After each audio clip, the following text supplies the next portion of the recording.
ನಿಮ್ಮ news room ಪ್ರತಿದಿನ ರಾತ್ರಿ 9ಕ್ಕೆ. 2,000 ಕೋಟಿ ಲೂಟಿ ವಿಶೇಷ ಕಾರ್ಯಕ್ರಮಕ್ಕೆ ಸ್ವಾಗತ. ನಾನು ಮಾಲ್ತೇಶ್. ಇವತ್ತು ಸಿದ್ದರಾಮಯ್ಯನವರು ಮತ್ತೊಂದಷ್ಟು ದಾಖಲಾತಿಗಳನ್ನ ಬಿಡುಗಡೆ ಮಾಡುವ ಮುಖೇನವಾಗಿ ಸರ್ಕಾರದ ವಿರುದ್ಧವಾಗಿ 2,000 ಕೋಟಿ ರೂಪಾಯಿಯಷ್ಟು ಇವರು ಲೂಟಿ ಮಾಡಿದ್ದಾರೆ ಅನ್ನುವಂತಹ ಆರೋಪವನ್ನ ಮಾಡಿದ್ದಾರೆ. ಇದಕ್ಕೆ ಸಂಬಂಧಪಟ್ಟಂತೆ ನಾವೀಗ ಸರ್ಕಾರದ ಕಡೆಯಿಂದನೂ ಕೂಡ ಪ್ರತಿಕ್ರಿಯೆಯನ್ನ ನಿರೀಕ್ಷೆ ಮಾಡ್ತಾ ಇರುವಂತಹ ಸಂದರ್ಭ.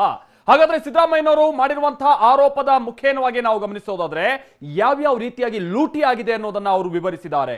ಇದಕ್ಕೆ ಸಂಬಂಧಪಟ್ಟ ಕಂಪ್ಲೀಟ್ ಡೀಟೇಲ್ಸ್ ಅನ್ನ ನಾವು ನಿಮ್ಗೆ ಕೊಡ್ತಾ ಹೋಗ್ತೀವಿ. ಸಹಜವಾಗಿ ಮೊನ್ನೆ ಸಿದ್ದರಾಮಯ್ಯನವರು ಮಾಡಿರುವಂತಹ ಆರೋಪದ ಸಂದರ್ಭದಲ್ಲಿ ಎಷ್ಟೆಷ್ಟು ಅವ್ಯವಹಾರ ಆಗಿದೆ ಅನ್ನುವಂಥದ್ದನ್ನ ಕೇವಲ 1000 ಲೆಕ್ಕದಲ್ಲಿ ಹೇಳುದು, 1000 ಕೋಟಿ ರೂಪಾಯಿ ಹಗರಣ ಅಂತ ಹೇಳ್ಕೊಂಡು. ಬಟ್ ಆ ನಂತರದಲ್ಲಿ ಸರ್ಕಾರ ಬಂದು ಉತ್ತರ ಕೊಡ್ತು, 1000 ಕೋಟಿ ರೂಪಾಯಿ ಹೆಂಗ್ರಿ, ನಾವಿಲ್ಲಿ ವ್ಯಯಿಸಿದ್ದೆ 230 ಕೋಟಿ ಅಂತ ಹೇಳ್ತು. ಸೊ ಇವತ್ತು ಸಿದ್ದರಾಮಯ್ಯನವರು ಸುದ್ದಿಗೋಷ್ಠಿ ನಡೆಸಿದ ಸಂದರ್ಭದಲ್ಲಿ ಮುಖ್ಯಮಂತ್ರಿಗಳು ಒಂದು ತುರ್ತು ಸುದ್ದಿಗೋಷ್ಠಿಯನ್ನ ಕರೆದಿದ್ರು. ವಿಧಾನಸೌಧದಲ್ಲಿ ನಡಿಬೇಕಾಗಿದ್ದಂತ ಮುಖ್ಯಮಂತ್ರಿಗಳ ಸುದ್ದಿಗೋಷ್ಠಿ ಇದು. ನಾವು ಬಹಳ ನಿರೀಕ್ಷೆಯಿಂದ ಈ ಸುದ್ದಿಗೋಷ್ಠಿ ಕಡೆಗೆ ಕಣ್ಣಾಯಿಸ್ತಾ ಇದ್ವಿ. 3 ಗಂಟೆಗೆ ನಡಿಬೇಕಾಗಿದ್ದಂತ ಮುಖ್ಯಮಂತ್ರಿ BSY ಸುದ್ದಿಗೋಷ್ಠಿ ರದ್ದಾಗಿದೆ. ತುರ್ತು ಸುದ್ದಿಗೋಷ್ಠಿ ಸಿದ್ದರಾಮಯ್ಯನವರು ಒಂದಷ್ಟು ದಾಖಲಾತಿಗಳನ್ನ ಬಿಡುಗಡೆ ಮಾಡಿದಂತ ನಂತರದಲ್ಲಿ ತುರ್ತಾಗಿ ಕರೆದಿದ್ದಂತ ಸುದ್ದಿಗೋಷ್ಠಿ. ಬಹುಶಃ ಸರ್ಕಾರದ ಕಡೆಯಿಂದ ಪ್ರತ್ಯುತ್ತರ ಸಿಗಬಹುದು, ಪ್ರತಿಕ್ರಿಯೆ ಸಿಗಬಹುದು, ಮಾಡಿರುವಂತಹ ಆರೋಪಕ್ಕೆ ಲೆಕ್ಕಪತ್ರದ ಸಮೇತವಾಗಿ ಉತ್ತರ ಕೊಡಬಹುದು. ಹೀಗೆ 10 ನಿರೀಕ್ಷೆಯನ್ನು ನಾವು ಇಟ್ಕೊಂಡಿದ್ವಿ. ಇನ್ನೊಂದ್ ಕಡೆ DCM ಡಾಕ್ಟರ್ ಅಶ್ವಥ್ ನಾರಾಯಣ್, ಗೃಹ ಸಚಿವ ಬಸವರಾಜ ಬೊಮ್ಮಾಯಿ, ಕಂದಾಯ ಸಚಿವ ಆರ್ ಅಶೋಕ್, ಆರೋಗ್ಯ ಸಚಿವ ಶ್ರೀರಾಮುಲು ಇವರೆಲ್ಲರೂ ಈಗ ವೈದ್ಯಕೀಯ ಶಿಕ್ಷಣ ಸಚಿವ ಡಾಕ್ಟರ್ ಕೆ ಸುಧಾಕರ್ ಸುದ್ದಿಗೋಷ್ಠಿಯನ್ನ ನಡೆಸ್ತಾರೆ ಅನ್ನೋದು ಗೊತ್ತಾಗ್ತಾ ಇದೆ. ಮಧ್ಯಾಹ್ನ 3 ಗಂಟೆಗೆ ವಿಧಾನಸೌಧದಲ್ಲಿ ನಡೆಯಲಿರುವಂತಹ ಸುದ್ದಿಗೋಷ್ಠಿ, ಅಲ್ಲಿಗೆ ಒಂದಂತೂ ಸ್ಪಷ್ಟ, 3 ಗಂಟೆ ಸಂದರ್ಭದಲ್ಲಿ ಮುಖ್ಯಮಂತ್ರಿಗಳು ನಡೆಸಬೇಕಾಗಿದ್ದಂತಹ ಸುದ್ದಿಗೋಷ್ಠಿ ರದ್ದಾಗಿದೆ.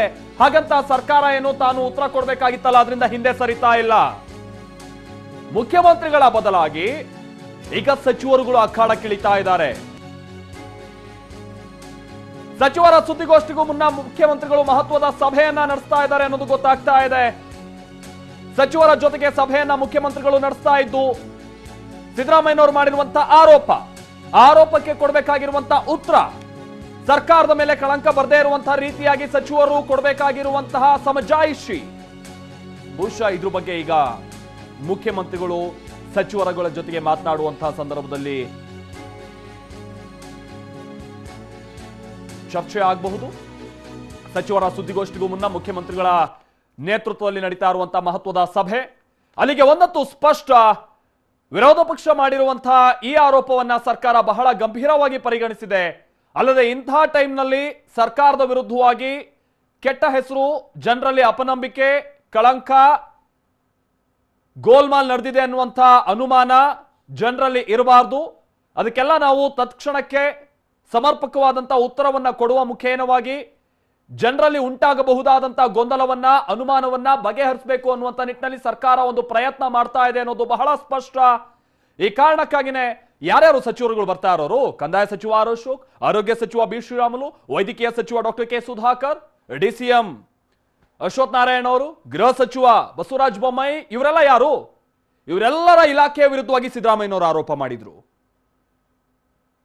ನಾನಿಲ್ಲಿ ಕೇಳ್ತಾ ಇರುವಂತದ್ದು ಆರೋಗ್ಯ ಇಲಾಖೆ, ವೈದ್ಯಕೀಯ ಶಿಕ್ಷಣ ಇಲಾಖೆ ಮಾತ್ರ ಅಲ್ಲ, ಬಹಳಷ್ಟು ಇಲಾಖೆಗಳಿಗೆ ಸಂಬಂಧಪಟ್ಟಂತೆ ನಮ್ಮ ಹತ್ರ ದಾಖಲಾತಿಗಳಿದೆ ಅವ್ಯವಹಾರ ಆಗಿರೋದಕ್ಕೆ ಅನ್ನುವಂಥದ್ದನ್ನ ಸಿದ್ದರಾಮಯ್ಯನವರು ಪ್ರದರ್ಶಿಸಿದ್ರು. ಈಗ ಅವರೆಲ್ಲ ಉತ್ತರ ಕೊಡ್ಬೇಕಲ್ಲ, ಒಂದೋ ಮುಖ್ಯಮಂತ್ರಿಗಳು ಕೊಡ್ಬೇಕು, ಇಲ್ಲ ಆಯಾ ಇಲಾಖೆಗೆ ಸಂಬಂಧಪಟ್ಟಂತ ಸಚಿವರುಗಳು ಉತ್ತರ ಕೊಡಬೇಕು. ಹೀಗಾಗಿ ಮುಖ್ಯಮಂತ್ರಿಗಳು ಸುದ್ದಿಗೋಷ್ಠಿಯನ್ನ ಕರೆದಿದ್ರು, ತಕ್ಷಣಕ್ಕೆ ರದ್ದಾಯ್ತು. ಆ ನಂತರದಲ್ಲಿ ಈಗ ಸಚಿವರು ಸುದ್ದಿಗೋಷ್ಠಿಯನ್ನ ಅದೇ ಸಂದರ್ಭದಲ್ಲಿ 3 ಗಂಟೆ ಸಂದರ್ಭದಲ್ಲಿ ನಡೆಸ್ತಾರೆ ಅನ್ನೋದು ಗೊತ್ತಾಗ್ತಾ ಇದೆ. ನಾವು ಪ್ರತಿನಿಧಿ ಕಿರಣ್ ಹನಿಯಡ್ಕ ಇದಕ್ಕೆ ಸಂಬಂಧಪಟ್ಟಂತೆ ಮತ್ತಷ್ಟು ಡೀಟೇಲ್ಸ್ ಅನ್ನ ಕೊಡ್ತಾರೆ. ನಮ್ಮ ಜೊತೆಗೆ ನೇರ ಸಂಪರ್ಕದಲ್ಲಿ ಜಾಯ್ನ್ ಆಗ್ತಾ ಇದ್ದಾರೆ. ಕಿರಣ್, ಇಲ್ಲಿ ಬಹಳ ಪ್ರಮುಖವಾದಂತಹ ವಿಚಾರ ಅಂತಂದ್ರೆ ನಾವೆಲ್ಲ ಮುಖ್ಯಮಂತ್ರಿಗಳು ಏನು ಉತ್ತರ ಕೊಡಬಹುದು ಅನ್ನುವಂಥದ್ದನ್ನ ನಿರೀಕ್ಷೆ ಮಾಡ್ತಾ ಇದ್ವಿ. ತುರ್ತಾಗಿ ಕರೆದಿದ್ದಂತಹ ಸುದ್ದಿಗೋಷ್ಠಿ ತಕ್ಷಣಕ್ಕೆ ರದ್ದಾಯಿತು ಅನ್ನೋದು ಗೊತ್ತಾಯ್ತು. ಈಗ ಸಚಿವರುಗಳನ್ನ ಅಖಾಡಕ್ಕೆ ಬಿಟ್ಟಿದ್ದಾರೆ. ಬಹುಶಃ ಆಯಾ ಇಲಾಖೆಯ ಸಚಿವರುಗಳೇ ಇದಕ್ಕೆ ಉತ್ತರ ಕೊಟ್ರೆ ಉತ್ತಮ ಅನ್ನೋ ನಿರ್ಧಾರಕ್ಕೆ ಏನಾದ್ರೂ ಸರ್ಕಾರ ಬಂದಿದ್ಯಾ? ಏನ್ ಕತೆ?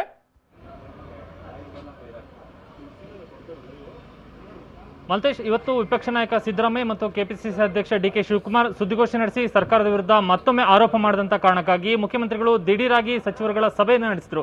ಸಚಿವ ಸಂಪುಟ ಸಭೆ ಮುಕ್ತಾಯಗೊಂಡ ಬಳಿಕ ವಿಧಾನಸೌಧದಲ್ಲಿ ತಮ್ಮ ಕಚೇರಿಯಲ್ಲಿ ಹಿರಿಯ ಸಚಿವರನ್ನ ತಮ್ಮ ಕಚೇರಿಗೆ ಕರೆಸಿಕೊಂಡು ಮಾತುಕತೆ ನಡೆಸಿದರು, ಸಮಾಲೋಚನೆ ನಡೆಸಿದರು. ಇಲ್ಲಿ ವಿಪಕ್ಷ ನಾಯಕ ಸಿದ್ದರಾಮಯ್ಯ ಮತ್ತು ಡಿ ಕೆ ಶಿವಕುಮಾರ್ ಮಾಡಿರುವಂತಹ ಆರೋಪಕ್ಕೆ ಸರ್ಕಾರದ ಉತ್ತರವನ್ನು ಕೊಡಬೇಕನ್ನುವಂತಹ ಒಂದು ನಿಟ್ಟಿನಲ್ಲಿ ಚರ್ಚೆ ನಡೆಸಿ ತೀರ್ಮಾನವನ್ನು ಮಾಡಲಾಯಿತು. ಕೊನೆಗೆ ಮುಖ್ಯಮಂತ್ರಿಗಳೇ ತಾವೇ ಸುದ್ದಿಗೋಷ್ಠಿ ನಡೆಸಿ ಇಡೀ ಕಾಂಗ್ರೆಸ್ ಮಾಡಿರುವಂತಹ ಆರೋಪಕ್ಕೆ ಸರ್ಕಾರದ ಪರವಾಗಿ ಉತ್ತರ ಕೊಡಬೇಕು ಅನ್ನುವಂಥ ಒಂದು ತೀರ್ಮಾನವನ್ನು ಕೂಡ ಮಾಡಲಾಯಿತು. ಆದರೆ ನಂತರದಲ್ಲಿ ಬಿಬಿಎಂಪಿ ವಲಯವಾರು ಸಭೆಯನ್ನು ಕೂಡ ಮುಖ್ಯಮಂತ್ರಿಗಳು ನಡೆಸಬೇಕಾಗಿರುವಂತಹ ಕಾರಣ ಇರುವಂತಹ ಹಿನ್ನೆಲೆಯಲ್ಲಿ ಆ ಒಂದು ಮುಖ್ಯಮಂತ್ರಿಗಳು ಸುದ್ದಿಗೋಷ್ಠಿ ನಡೆಸುವಂತಹ ತೀರ್ಮಾನವನ್ನ ರದ್ದು ಮಾಡಿ ಸಚಿವರುಗಳಿಗೆ ಜವಾಬ್ದಾರಿಯನ್ನು ವಹಿಸಿದರು. ಹೀಗಾಗಿ ಮುಖ್ಯಮಂತ್ರಿಗಳ ಬದಲಾಗಿ ಅದೇ ನಿಗದಿತ ಸಮಯಕ್ಕೆ ವಿಧಾನಸೌಧದಲ್ಲಿ 3 ಗಂಟೆಗೆ 5 ಸಚಿವರು ಸರ್ಕಾರದ ಪರವಾಗಿ ವಿಪಕ್ಷಗಳ ಆರೋಪಕ್ಕೆ ಉತ್ತರವನ್ನ ಕೊಡಲಿದ್ದಾರೆ. 5 ಸಚಿವರು ಯಾರೆಂದ್ರೆ ಈ ಆರೋಪಗಳೇನು ಕೇಳಿ ಬಂದಿತ್ತೆ ಆ ಸಂಬಂಧಿತವಾದಂತಹ ಎಲ್ಲಾ ಖಾತೆಗಳಿಗೆ ಸಂಬಂಧಪಟ್ಟಂತಹ ಸಚಿವರು ಮತ್ತು ಕೋವಿಡ್ ಟಾಸ್ಕ್ ಫೋರ್ಸ್ ನಲ್ಲಿರುವಂತಹ ಸಚಿವರು ಇವರೆಲ್ಲರೂ ಕೂಡ 5 ಜನ ಬಸವರಾಜ ಬೊಮ್ಮಾಯಿ, ಡಾಕ್ಟರ್ ಸುಧಾಕರ್, ಶ್ರೀರಾಮುಲು, ಡಾಕ್ಟರ್ ಅಶ್ವತ್ಥನಾರಾಯಣ ಹಾಗೂ ಆರ್ ಅಶೋಕ್ 5 ಸಚಿವರಿಂದ ಉತ್ತರವನ್ನ ಕೊಡಿಸೋದಕ್ಕೆ ಈಗ ಸಿಎಂ ಮುಂದಾಗಿದ್ದಾರೆ. ಹೀಗಾಗಿ ಸಿಎಂ ನಡೆಸಬೇಕಾಗಿದ್ದ ಸುದ್ದಿಗೋಷ್ಠಿಯನ್ನು ರದ್ದುಗೊಳಿಸಿ 5 ಸಚಿವರಿಗೆ ಜವಾಬ್ದಾರಿಯನ್ನು ಮುಖ್ಯಮಂತ್ರಿಗಳು ವಹಿಸಿರುವಂತದ್ದು. ಯಾಕೆಂದ್ರೆ ಮುಖ್ಯಮಂತ್ರಿಗಳು ಸುದ್ದಿಗೋಷ್ಠಿಯನ್ನು ನಡೆಸಿದ ಸಂದರ್ಭದಲ್ಲಿ ಇಡೀ ಪೂರ್ಣವಾದಂತಹ ಒಂದು ಮಾಹಿತಿಯನ್ನು ಕೊಡಬೇಕಾಗತ್ತೆ. ಮತ್ತೊಮ್ಮೆ ಮುಖ್ಯಮಂತ್ರಿಗಳು ಸಮಗ್ರವಾದಂತಹ ಮಾಹಿತಿಯನ್ನು ಇಟ್ಟುಕೊಂಡು ಸುದ್ದಿಗೋಷ್ಠಿ ನಡೆಸಬೇಕಾಗತ್ತೆ. ಆದ್ರೆ ಈಗಾಗಲೇ ಸಂಬಂಧಪಟ್ಟಂತಹ ಇಲಾಖೆಗಳ ಸಚಿವರುಗಳಿಗೆ ಕಾಂಗ್ರೆಸ್ ಮಾಡಿರುವಂತಹ ಆರೋಪಗಳಿಗೆ ಸಂಬಂಧಪಟ್ಟಂತಹ ಎಲ್ಲ ಮಾಹಿತಿಗಳು ಅವರ ಬಳಿ ಇರುವಂತಹ ಹಿನ್ನೆಲೆಯಲ್ಲಿ ಅವರುಗಳೇ ಸುದ್ದಿಗೋಷ್ಠಿ ನಡೆಸಿದರೆ ಸೂಕ್ತ ಅನ್ನುವಂಥ ಅಭಿಪ್ರಾಯ ಕಾರಣಕ್ಕಾಗಿ ಮುಖ್ಯಮಂತ್ರಿಗಳು ಸಭೆಯನ್ನ ಅಂದ್ರೆ ಈಗಾಗಲೇ ಪೂರ್ವ ನಿಗದಿತ ಬಿಬಿಎಂಪಿ ವಲಯವರ ಸಭೆಯನ್ನು ಮುಂದುವರಿಸೋದಕ್ಕೆ ತೀರ್ಮಾನವನ್ನು ಮಾಡಿದ್ದಾರೆ. ತಮ್ಮ ಬದಲಾಗಿ ತಮ್ಮ ಸಂಪುಟ ಸಹೋದ್ಯೋಗಿಗಳು ಈಗ ಸುದ್ದಿಗೋಷ್ಠಿ ನಡೆಸುವಂತಹ ಜವಾಬ್ದಾರಿಯನ್ನು ಹಂಚಿದ್ದಾರೆ. ಮಲ್ತೇಶ್, ಓಕೆ ಕಿರಣ್, ಇನ್ನೊಂದು ವಿಚಾರ, ಮೊನ್ನೆನೂ ಕೂಡ ಹೀಗೆ 2 ಸಚಿವರುಗಳು ಬಂದು ಸಭೆಯನ್ನ ನಡೆಸ್ತಾರೆ. ಅಶ್ವಥ್ ನಾರಾಯಣ್ ಅವರು, ಶ್ರೀರಾಮುಲು ಅವರು ಕಾಂಗ್ರೆಸ್ ಮಾಡಿದಂತಹ ಆರೋಪಕ್ಕೆ ಪೂರ್ಣ ಪ್ರಮಾಣದಲ್ಲಿ ಪ್ರತ್ಯುತ್ತರನೋ ಅಥವಾ ತಮ್ಮ ಬಳಿ ಇರುವಂತಹ ಪುರಾವೆಯೇನೋ ದಾಖಲಾತಿಯನ್ನ ಪ್ರದರ್ಶಿಸ್ತಾರೆ ಅಂತ ನಾವು ಅಂದ್ಕೊಂಡಿದ್ವಿ. ಆದ್ರೆ ಒಂದ್ ಸ್ವಲ್ಪ ಅಸ್ಪಷ್ಟನೆ ಆಯ್ತು. ನಾವು ಮುಂದಿನ ಹಂತದಲ್ಲಿ ಬಿಡುಗಡೆ ಮಾಡ್ತೀವಿ ಅನ್ನುವಂತ ಮಾತನ್ನ ಹೇಳಿದ್ರು ಬಿಟ್ರೆ, ಆಮೇಲೆ ₹1 ಏನಾದ್ರೂ ಅವ್ಯವಹಾರ ಆಗಿದೆ ರಾಜೀನಾಮೆ ಕೊಡ್ತೀವಿ ಅನ್ನುವಂತ ಮಾತನ್ನ ಹೇಳಿದ್ರು ಬಿಟ್ರೆ ಸಂಪೂರ್ಣವಾದಂತಹ ದಾಖಲಾತಿಗಳನ್ನೇನು ಅವ್ರು ನೀಡಲಿಲ್ಲ ಅವತ್ತು. ಬಟ್ ಇವತ್ತು ನಾವು ಏನ್ ನಿರೀಕ್ಷೆ ಮಾಡಬಹುದು ಕಿರಣ್? ಹೇಳಿ ಕೇಳಿ 5 ಸಚಿವರುಗಳು ಬರ್ತಾ ಇದ್ದಾರೆ. ಬಹುತೇಕ ಅವ್ರವ್ರ ಇಲಾಖೆಗೆ ಸಂಬಂಧಪಟ್ಟಂತೆ ಆರೋಪಗಳು ಕೂಡ ಕೇಳಿ ಬಂದಿರುವಂತಹ ಸಂದರ್ಭ. ಇವತ್ತು ಕೇವಲ ಅವ್ರು ಮಾಡಿರುವಂತಹ ಆರೋಪಕ್ಕೆ ಈ ಕಡೆಯಿಂದ ಪ್ರತ್ಯಾರೋಪ ಮಾತ್ರ ಆಗಿರುತ್ತೋ ಅಥವಾ ದಾಖಲಾತಿಗಳ ಸಮೇತವಾಗಿ ಉತ್ತರ ಕೊಡಬೇಕು ಅನ್ನುವಂತ ನಿಟ್ಟಿನಲ್ಲಿ ಸಿದ್ಧತೆ ಆಗಿದೆಯೋ? ಯಾಕಂತಂದ್ರೆ ಆರೋಪ ಮಾಡಿದಂತ ನಂತರದ ಕೆಲವೇ ಗಂಟೆಗಳಲ್ಲಿ ಅವರು ಸುದ್ದಿಗೋಷ್ಠಿಯನ್ನ ನಡೆಸ್ತಾ ಇದ್ದಾರೆ ಅಂತಂದ್ರೆ ಪ್ರತಿಯಾಗಿ ಯಾವ ಮಟ್ಟಿಗೆ ಪ್ರಿಪರೇಷನ್ ಮಾಡ್ಕೊಂಡಿದ್ದಾರೆ, ಕೇಳಿರುವಂತ ದಾಖಲಾತಿಗಳನ್ನ ಸಮಗ್ರವಾಗಿ ಕ್ರೋಢೀಕರಿಸಿ ಅವರು ಜನರ ಮುಂದೆ ಬರ್ತಾ ಇದ್ದಾರಾ, ಈ ತರನಾದಂತ ಪ್ರಶ್ನೆಗಳು ನಮ್ಮಲ್ಲಿವೆ ಕಿರಣ್. ಮಲ್ತೇಶ್, ಇಲ್ಲಿ ಕಾಂಗ್ರೆಸ್ನವರು ಆರೋಪ ಮಾಡಿದಂತ ಸಂದರ್ಭದಲ್ಲಿ ಮೊನ್ನೆ 2 ಸಚಿವರು ಸುದ್ದಿಗೋಷ್ಠಿಯಲ್ಲಿ ಒಂದಷ್ಟು ಉತ್ತರವನ್ನ ಕೊಡುವಂತಹ ಪ್ರಯತ್ನವನ್ನ ಮಾಡಿದ್ರು. ಆ ಸಂದರ್ಭದಲ್ಲಿ ಆರೋಗ್ಯ ಇಲಾಖೆ ಮತ್ತು ವೈದ್ಯಕೀಯ ಶಿಕ್ಷಣ ಇಲಾಖೆಗೆ ಸಂಬಂಧಪಟ್ಟಂತಹ ವೈದ್ಯಕೀಯ ಉಪಕರಣಗಳ ಖರೀದಿ ವಿಚಾರದ ಸಂಬಂಧಪಟ್ಟಂತೆ ಅವರು ಉತ್ತರವನ್ನ ಕೊಟ್ಟಿದ್ರು. 2-3 ಇಲಾಖೆಗಳಿಗೆ ಮಾತ್ರ ಅವರು ಸಂಬಂಧಿಸಿ ಸೀಮಿತವಾದಂತಹ ಉತ್ತರವನ್ನ ಕೊಟ್ಟಿದ್ರು. ಆದ್ರೆ ಇವತ್ತು ಸುದ್ದಿಗೋಷ್ಠಿ ನಡೆಸಿದ ಸಂದರ್ಭದಲ್ಲಿ ರಾಜ್ಯ ಸರ್ಕಾರದ ವಿವಿಧ ಇಲಾಖೆಗಳಿಗೆ ಸಂಬಂಧಪಟ್ಟಂತಹ ಒಂದು ಆರೋಪವನ್ನ ವಿಪಕ್ಷ ಕಾಂಗ್ರೆಸ್ ಮಾಡಿದೆ. ಕೇವಲ ಆರೋಗ್ಯ ಇಲಾಖೆ, ವೈದ್ಯಕೀಯ ಶಿಕ್ಷಣ ಇಲಾಖೆ ಮಾತ್ರ ಅಲ್ಲ, ಉಳಿದಂತ ರಾಜ್ಯ ಸರ್ಕಾರದ ಬೇರೆ ಬೇರೆ ಇಲಾಖೆಗಳಲ್ಲೂ ಕೂಡ ಕೋವಿಡ್ ಹೆಸರಿನಲ್ಲಿ ಖರೀದಿಯಾಗಿರುವಂತಹ ಉಪಕರಣಗಳ ಸಮಗ್ರ ಮಾಹಿತಿಯನ್ನು ಕೊಟ್ಟಿದ್ದಾರೆ. ಕೋವಿಡ್ಗೆ ಸಂಬಂಧಪಟ್ಟಂತಹ ಇಲಾಖೆಗಳು ನಿಯಂತ್ರಣ ಕೆಲಸದಲ್ಲಿ ಯಾವ್ಯಾವ ಇಲಾಖೆಗಳು ತೊಡಗಿಸಿಕೊಂಡಿದ್ವೋ ಆಯಾಯ ಇಲಾಖೆಗಳಲ್ಲಿ ಎಷ್ಟೆಷ್ಟು ಖರೀದಿಗಳನ್ನ ಮಾಡಲಾಗಿದೆ ಮತ್ತು ಅಲ್ಲಿರುವಂತಹ ಆಕ್ಚುಯಲ್ ಪ್ರೈಸ್ ಏನು, ರಾಜ್ಯ ಸರ್ಕಾರ ಖರೀದಿ ಮಾಡಿರುವಂತಹ ಬೆಲೆ ಏನು ಅನ್ನುವಂಥದ್ದನ್ನು ಕೂಡ ವಿವರವಾಗಿ ದಾಖಲೆ ಸಮೇತ ಬಿಚ್ಚಿಡುವಂತಹ ಒಂದು ಪ್ರಯತ್ನವನ್ನು ಕೂಡ ಇವತ್ತು ವಿಪಕ್ಷಗಳು ಮಾಡಿವೆ. ಹೀಗಾಗಿ ಆ ಎಲ್ಲ ಅಂದ್ರೆ ಯಾವ್ಯಾವ ಇಲಾಖೆಗಳಲ್ಲಿ ಎಷ್ಟೆಷ್ಟು ಅವ್ಯವಹಾರ ಆಗಿದೆ ಅನ್ನುವಂಥ ಆರೋಪವನ್ನು ಕಾಂಗ್ರೆಸ್ ಮಾಡಿದೆ, ಅದಕ್ಕೆಲ್ಲದಕ್ಕೂ ಕೂಡ ಈಗ ರಾಜ್ಯ ಸರ್ಕಾರ ಉತ್ತರವನ್ನು ಕೊಡಬೇಕಾದಂತ ಅವಶ್ಯಕತೆ ಉಂಟಾಗಿದೆ. ಆ ಕಾರಣಕ್ಕಾಗಿ ಈಗ ರಾಜ್ಯ ಸರ್ಕಾರ ಸಚಿವರುಗಳ ಮುಖಾಂತರವಾಗಿ 5 ಸಚಿವರನ್ನ ಈಗ ಉತ್ತರವನ್ನ ಕೊಡುವಂತಹ ಜವಾಬ್ದಾರಿಗೆ ನಿಯೋಜಿಸಿರುವಂತದ್ದು. ಇಲ್ಲಿ ರಾಜ್ಯ ಸರ್ಕಾರದ ಕಡೆಯಿಂದ ನಿನ್ನೆಯಿಂದಲೇ ಒಂದಷ್ಟು ತಯಾರಿಗಳು ಕೂಡ ನಡೆದಿತ್ತು.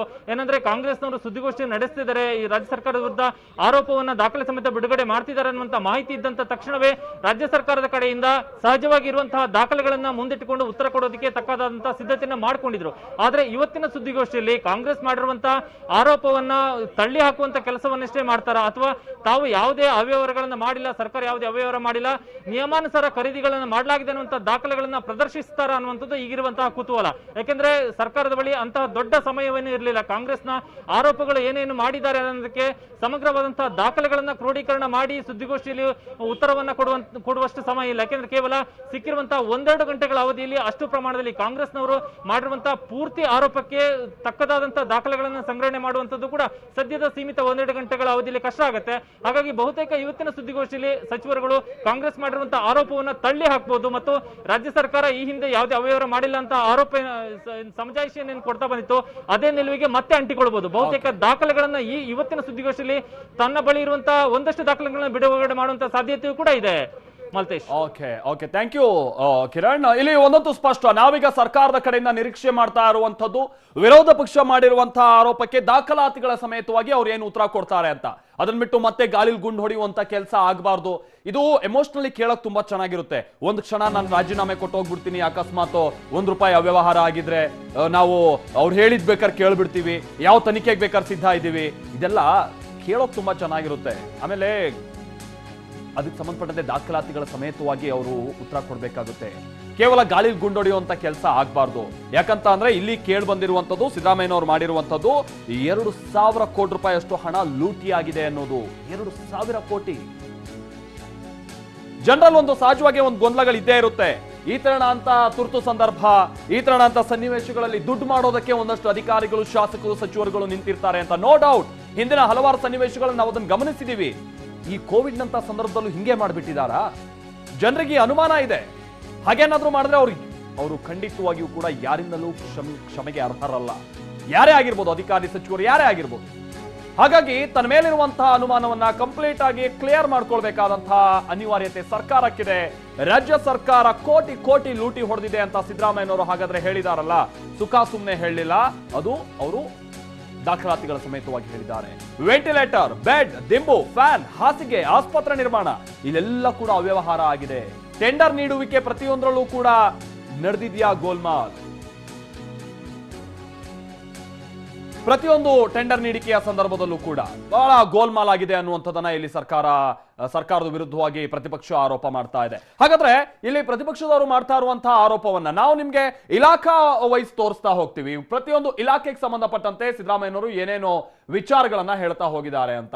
ಅವ್ರು ಮೊದಲೇ ಹೇಳ್ದಂಗೆ ಅದು ವೈದ್ಯಕೀಯ ಶಿಕ್ಷಣ ಇಲಾಖೆ ಮಾತ್ರನೋ ಅಥವಾ ಆರೋಗ್ಯ ಇಲಾಖೆ ಮಾತ್ರ ಅಲ್ಲ. ಅವರು ಇಲ್ಲಿ ಮಾಡಿರುವಂತಹ ಆರೋಪ ಬಹಳಷ್ಟು ಇಲಾಖೆಗಳಿಗೆ ಸಂಬಂಧಪಟ್ಟಂತೆ. ಆ ಬಹಳಷ್ಟು ಇಲಾಖೆಗಳಿಗೆ ಸಂಬಂಧಪಟ್ಟಂತಹ ಒಟ್ಟು ಖರ್ಚಾದಂತಹ ಹಣ ಸಿದ್ದರಾಮಯ್ಯನವರು ಕೊಟ್ಟಿರುವಂತದ್ದು 4,167 ಕೋಟಿ. 4,167 ಕೋಟಿ ಈ ಕೋವಿಡ್ ಪರಿಸ್ಥಿತಿಯನ್ನ ನಿಯಂತ್ರಿಸುವಂತ ನಿಟ್ಟಿನಲ್ಲಿ ವಿವಿಧ ಇಲಾಖೆಗಳ ಮುಖೇನವಾಗಿ ಸರ್ಕಾರ ವ್ಯಯಿಸಿದೆ ಅನ್ನುವಂಥದ್ದನ್ನ ಇಲ್ಲಿ ಕಾಂಗ್ರೆಸ್ ಹೇಳ್ತಾ ಇದೆ. ಗುಡ್.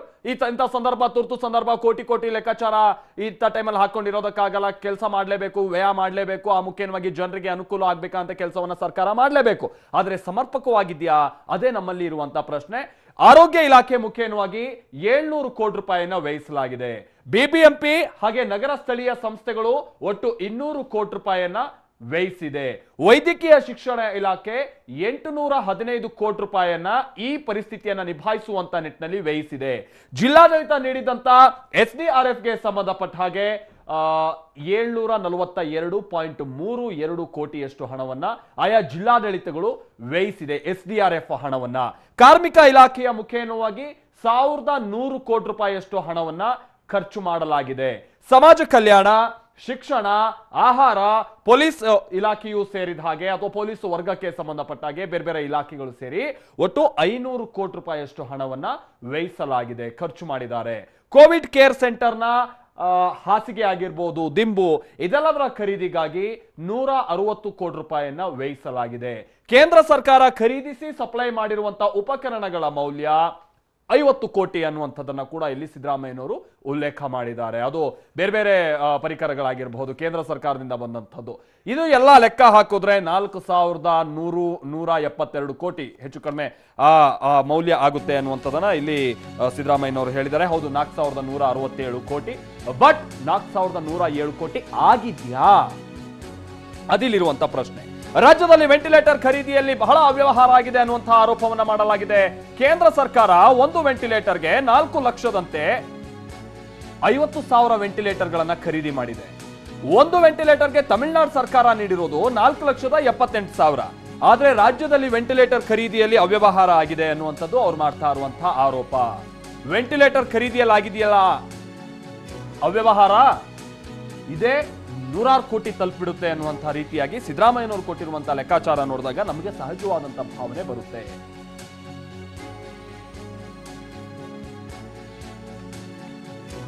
ಹಾಗಾದ್ರೆ ಸಿದ್ದರಾಮಯ್ಯನವರು ಹೇಳಿರೋ ಪ್ರಕಾರವಾಗಿ ರಾಜ್ಯ ಸರ್ಕಾರ ಒಂದೊಂದು ವೆಂಟಿಲೇಟರ್ಗೆ ಎಷ್ಟು ಹಣ ಖರ್ಚು ಮಾಡಿದೆ, ರಾಜ್ಯ ಸರ್ಕಾರ ಹಾಗಾದ್ರೆ ಅದಕ್ಕೆ ಹೇಳ್ತಾ ಇರುವಂತದ್ದೇನು, ಕೊಡ್ತಾ ಇರುವ ಲೆಕ್ಕ ಏನು, ಅದ್ರ ಕಡೆಗೆ ನಾವು ನಿಮ್ಗೆ ಈಗ ಆ ಮಾಹಿತಿಯನ್ನ ಕೊಡ್ತಾ ಹೋಗ್ತೀವಿ. ರಾಜ್ಯದಲ್ಲಿ ವೆಂಟಿಲೇಟರ್ ಖರೀದಿಯಲ್ಲಿ ಬಹಳ ಅವ್ಯವಹಾರ ಆಗಿದೆ ಅನ್ನುವಂಥದ್ದು ಸಿದ್ದರಾಮಯ್ಯನವರು ಮಾಡ್ತಾ ಇರುವಂತ ಆರೋಪ. ಈಗ ತಾನೇ ನಾನು ಹೇಳಿದಾಗೆ ಕೇಂದ್ರ ಸರ್ಕಾರ ಒಂದೊಂದು ವೆಂಟಿಲೇಟರ್ ಅನ್ನ ಖರೀದಿ ಮಾಡಿರೋದು 4 ಲಕ್ಷ ರೂಪಾಯಿಗೆ. ನಿಮಗೆ ಗೊತ್ತಿರಬಹುದು, ಕೇಂದ್ರ ಸರ್ಕಾರ ಸುಮಾರು 50,000 ವೆಂಟಿಲೇಟರ್ ಖರೀದಿ ಮಾಡುವಂತ ಪ್ರಕ್ರಿಯೆಯಲ್ಲಿದೆ. ರಾಜ್ಯದ ಮಟ್ಟಿಗೂ ಕೂಡ ಸುಮಾರು 1600ಕ್ಕಿಂತ ಹೆಚ್ಚಿನ ವೆಂಟಿಲೇಟರ್ಗಳು ಬರುತ್ತವೆ. ಬೇರೆ ಬೇರೆ ರಾಜ್ಯಗಳಿಗೆ ಅವರು ಡಿಸ್ಟ್ರಿಬ್ಯೂಟ್ ಮಾಡ್ತಾರೆ ಅನ್ನೋದೆಲ್ಲ ನಮ್ಗೆ ಗೊತ್ತಿತ್ತಲ್ಲ. ಅವರು ಒಂದು ವೆಂಟಿಲೇಟರ್ಗೆ ಕೊಟ್ಟಿರೋದು 4 ಲಕ್ಷ ರೂಪಾಯಿ. ಪಕ್ಕದ ತಮಿಳುನಾಡಿನಲ್ಲೂ ಕೂಡ ವೆಂಟಿಲೇಟರ್ಗಳನ್ನ ಖರೀದಿ ಮಾಡಿದ್ದಾರೆ. ಇಂಥ ಟೈಮ್ನಲ್ಲೇ ಅವರು ಇಲ್ಲಿ ವ್ಯಯಿಸಿರುವಂತದ್ದು ಒಂದು ವೆಂಟಿಲೇಟರ್ಗೆ 4,78,000 ರೂಪಾಯಿ. ಆದ್ರೆ ರಾಜ್ಯ ಸರ್ಕಾರದ ವೆಂಟಿಲೇಟರ್ ಖರೀದಿ ಮಾಡಿದ್ಯಲ್ಲ, ಒಂದೊಂದು ವೆಂಟಿಲೇಟರ್ಗೆ ಹಾಗಾದ್ರೆ ನಮ್ಮವ್ರು ಎಷ್ಟು ಕೊಟ್ಟಿದ್ದಾರೆ, ಅದೇ ಈಗ ಪ್ರಶ್ನಾರ್ಥಕವಾಗಿ ನಮಗೆ ಕಂಡು ಬರ್ತಾ ಇರುವಂತದ್ದು. ಇದನ್ನ ಕಾಂಗ್ರೆಸ್ ಮಾಡ್ತಾ ಇರುವಂತ ಆರೋಪ. ಮೊನ್ನೆನೇ ಇದಕ್ಕೆ ಸಂಬಂಧಪಟ್ಟಂತೆ ಸರ್ಕಾರ ಒಂದಷ್ಟು ಉತ್ತರ ಕೊಟ್ಟಿದೆ. ನೋಡೋಣ, ತಾಳೆ ಹಾಕ್ತಾ ಹೋಗೋಣ. ಮಾರ್ಚ್ 27ನೇ ತಾರೀಕಿನಂದು 5,60,000ದಂತೆ ಒಂದು ವೆಂಟಿಲೇಟರ್ ಅನ್ನ ಖರೀದಿ ಮಾಡಿದಾರಂತೆ. ಅಲ್ಲಿಗೆ ಪಕ್ಕ ತಮಿಳುನಾಡು ಸೆಂಟ್ರಲ್ ಗವರ್ಮೆಂಟ್ ಖರೀದಿ ಮಾಡಿರುವಂತಹ ವೆಂಟಿಲೇಟರ್ಗೆ ಹೋಲಿಸಿದ್ರೆ ಹೆಚ್ಚು ಕಡಿಮೆ 1 ಲಕ್ಷ ಅಧಿಕ. ಎರಡನೇ ಸಂದರ್ಭದಲ್ಲಿ 12,30,000 ರೂಪಾಯಿ ನೀಡಿ ವೆಂಟಿಲೇಟರ್ ಅನ್ನ ಖರೀದಿ ಮಾಡಿದ್ದಾರೆ. 12,30,000 ತಲಾ ಒಂದು ವೆಂಟಿಲೇಟರ್ಗೆ. ಮೂರನೇ ಬಾರಿ 18 ಲಕ್ಷಕ್ಕೂ ಹೆಚ್ಚಿನ ಹಣ ನೀಡಿ ಒಂದೊಂದು ವೆಂಟಿಲೇಟರ್ ಅನ್ನ ಖರೀದಿ ಮಾಡಿದ್ದಾರೆ. ಮೂರನೇ ಬಾರಿ ಪ್ರತಿಯೊಂದು ವೆಂಟಿಲೇಟರ್ಗೂ ಕೂಡ 18 ಲಕ್ಷ ರೂಪಾಯಿ ವೆಚ್ಚ ಮಾಡಿದಾರಂತೆ. ಅಷ್ಟೊಂದು ಕಾಸ್ಟ್ಲಿ ಯಾಕೆ? ಇದೇ ಸಿದ್ದರಾಮಯ್ಯನವರು ಮಾಡ್ತಾ ಇರುವಂತ ಪ್ರಶ್ನೆ. ಮೊನ್ನೆನೂ ಕೂಡ ಸಿದ್ದರಾಮಯ್ಯನವರು ಈ ಪ್ರಶ್ನೆ ಮಾಡಿದಾಗ, ನಾವು ಕೂಡ ರಾಜ್ಯ ಸರ್ಕಾರವನ್ನ ಕೇಳಿದಾಗ, ಇಬ್ರು ಸಚಿವರು ಬಂದು ಹೇಳಿದಾಗ ಅವ್ರು ಏನ್ ಹೇಳಿದ್ರು ಅಂದ್ರೆ, ನೋಡಿ 3,000 ರೂಪಾಯಿ ಮೊಬೈಲು ಇರುತ್ತೆ, 30,000 ರೂಪಾಯಿ ಮೊಬೈಲು ಇರುತ್ತೆ, ಲಕ್ಷ ರೂಪಾಯಿ ಮೊಬೈಲು ಇರುತ್ತೆ. ಯಾಕೆ ನಾವು ಜಾಸ್ತಿ ಬೆಲೆ ಕೊಡ್ತೀವಿ? ಅದರಲ್ಲಿರುವಂತ ಸ್ಪೆಸಿಫಿಕೇಶನ್ಸ್ಗಳು ಹೆಚ್ಚಿರ್ತವೆ, ಅಥವಾ ಅದರಲ್ಲಿರುವಂತ ಬೇರೆ ಬೇರೆ ರೀತಿಯಾದಂತಹ ಆಪ್ಷನ್ಸ್ಗಳು ಇದೆಲ್ಲವೂ ಕೂಡ ಹೆಚ್ಚಿರುತ್ತೆ. ಆಮೇಲೆ ಅದನ್ನ ಬಳಸುವಂತ ನಿಟ್ಟಿನಲ್ಲಿ ಬಹಳ ಕ್ವಾಲಿಟಿ ಇರುತ್ತೆ ಆ ಪ್ರಾಡಕ್ಟ್. ಈ ಕಾರಣಕ್ಕಾಗಿ ಹೆಚ್ಚಿನ ಹಣವನ್ನ ನಾವು ಒಂದು ಮೊಬೈಲ್ಗೆ ವ್ಯಯಿಸ್ತೀವಿ. ಹಾಗೇನೆ ಒಂದು ವೆಂಟಿಲೇಟರ್ ಕೂಡ ನಾವಿಲ್ಲಿ ಖರೀದಿ ಮಾಡಿರುವಂತದ್ದು ಇದೆಯಲ್ಲ, ಇದು ಬೇರೆ ಬೇರೆ ತೆರನಾದಂತಹ ಅತ್ಯುತ್ತಮವಾದಂತಹ ಕಾರ್ಯ ವೈಖರಿ ಇರುವಂತಹ ಅಥವಾ ತುಂಬಾ ಚೆನ್ನಾಗಿ ಕಾರ್ಯನಿರ್ವಹಿಸುವಂತಹ ಆಪ್ಷನ್ಸ್ಗಳಿರುವಂತಹ ವೆಂಟಿಲೇಟರ್ಸ್ ಅನ್ನೋದನ್ನ ಸರ್ಕಾರ ಹೇಳಿತ್ತು. ಆದ್ರೆ ಇದೆಲ್ಲ ಬರೀ ಓಳು 4 ಲಕ್ಷ ರೂಪಾಯಿ 5 ಲಕ್ಷ ರೂಪಾಯಿ ವೆಂಟಿಲೇಟರ್ಗೆ 18 ಲಕ್ಷ ರೂಪಾಯಿ ಕೊಟ್ಟಿದ್ದಾರೆ. ಇದೇ ಇಲ್ಲಿ ದೊಡ್ಡ ಬ್ರಹ್ಮಾಂಡ ಭ್ರಷ್ಟಾಚಾರದ ಮುನ್ಸೂಚನೆ ಕೊಡ್ತಾ ಇದೆ ಅಂತ ಪ್ರತಿಪಕ್ಷ ಹೇಳ್ತಾ ಇದೆ. ಮತ್ತಷ್ಟು ಮಾಹಿತಿಯನ್ನ ಕೊಡ್ತಾ ಹೋಗ್ತೀವಿ. ಬೇರೆ ಬೇರೆ ಆರೋಪಗಳನ್ನ ಕೂಡ ಮಾಡಿದ್ದಾರೆ. ಬೇರೆ ಬೇರೆ ಉಪಕರಣಗಳ ಖರೀದಿಗೆ ಸಂಬಂಧಪಟ್ಟ ಸರ್ಕಾರದ ವಿರುದ್ಧವಾಗಿ ಪ್ರತಿಪಕ್ಷಗಳು ಮಾಡಿರುವಂತಹ ಆರೋಪವನ್ನ ಪೆನ್ ಟು ಪಿನ್ ಆಗಿ ನಾವು ನಿಮ್ಮ ಮುಂದೆ ಇಡುವಂತ ಕೆಲಸವನ್ನ ಮಾಡ್ತಾ ಇದ್ವಿ. ಮೊದಲಿಗೆ ವೆಂಟಿಲೇಟರ್ ವಿಚಾರವಾಗಿ ಪ್ರತಿಪಕ್ಷಗಳು ಆರೋಪ ಮಾಡಿದ್ರು. ಅದನ್ನ ನಾವೀಗ ತಾನೇ ಗಮನಿಸಿದ್ವಿ. ಈಗ PPE ಕಿಟ್ಗಳ ವಿಚಾರಕ್ಕೆ ಸಂಬಂಧಪಟ್ಟಂತೆ ಪ್ರತಿಪಕ್ಷಗಳು ಏನು ಆರೋಪ ಮಾಡಿದ್ದಾರೆ ನೋಡ್ತಾ ಹೋಗೋಣ ಬನ್ನಿ.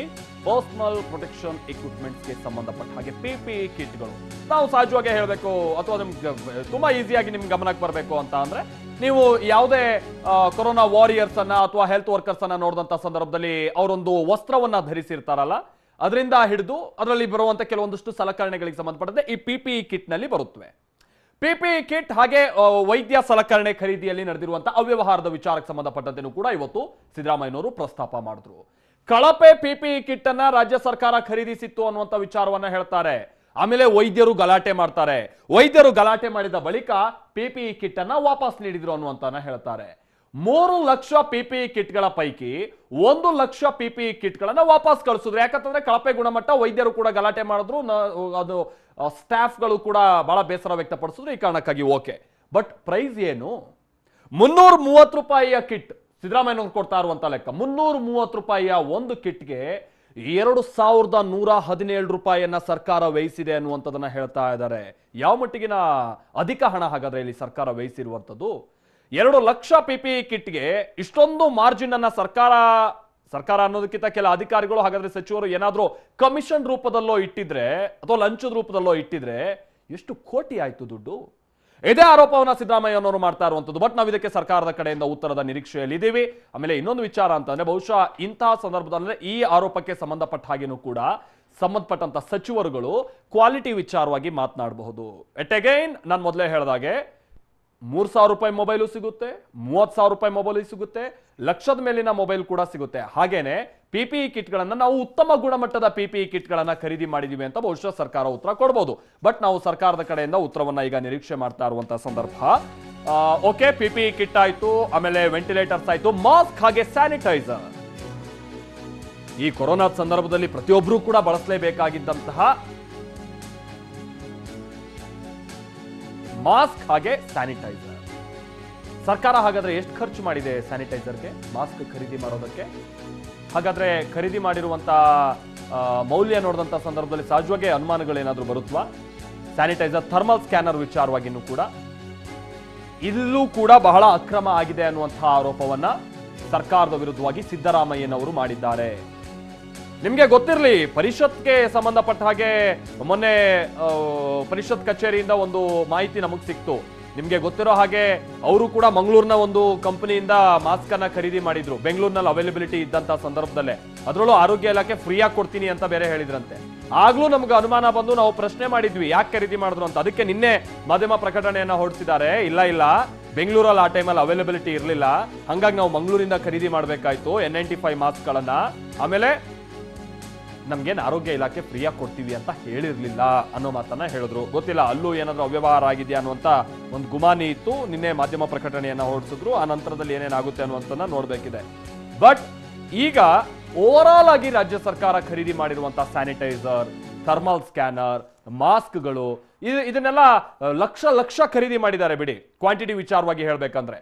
ಹಾಗಾದ್ರೆ ಅದು ಸಮರ್ಪಕವಾದಂತ ರೀತಿಯಲ್ಲಿ ಖರೀದಿ ಆಗಿದೆಯಾ, ಅಥವಾ ಯಾರಿಗೂ ಏನು ಗೊಂದಲ ಇಲ್ಲದೆ ಇರುವಂತ ರೀತಿಯಾಗಿ ಅದಕ್ಕೆ ಸಮಂಜಸವಾದಂತ ಬೆಲೆಯನ್ನ ಕೊಟ್ಟು ವರ್ತ್ ಆಗಿರುವಂತ ಪ್ರಾಡಕ್ಟ್ ಅನ್ನ ಖರೀದಿ ಮಾಡಿದಾರಾ?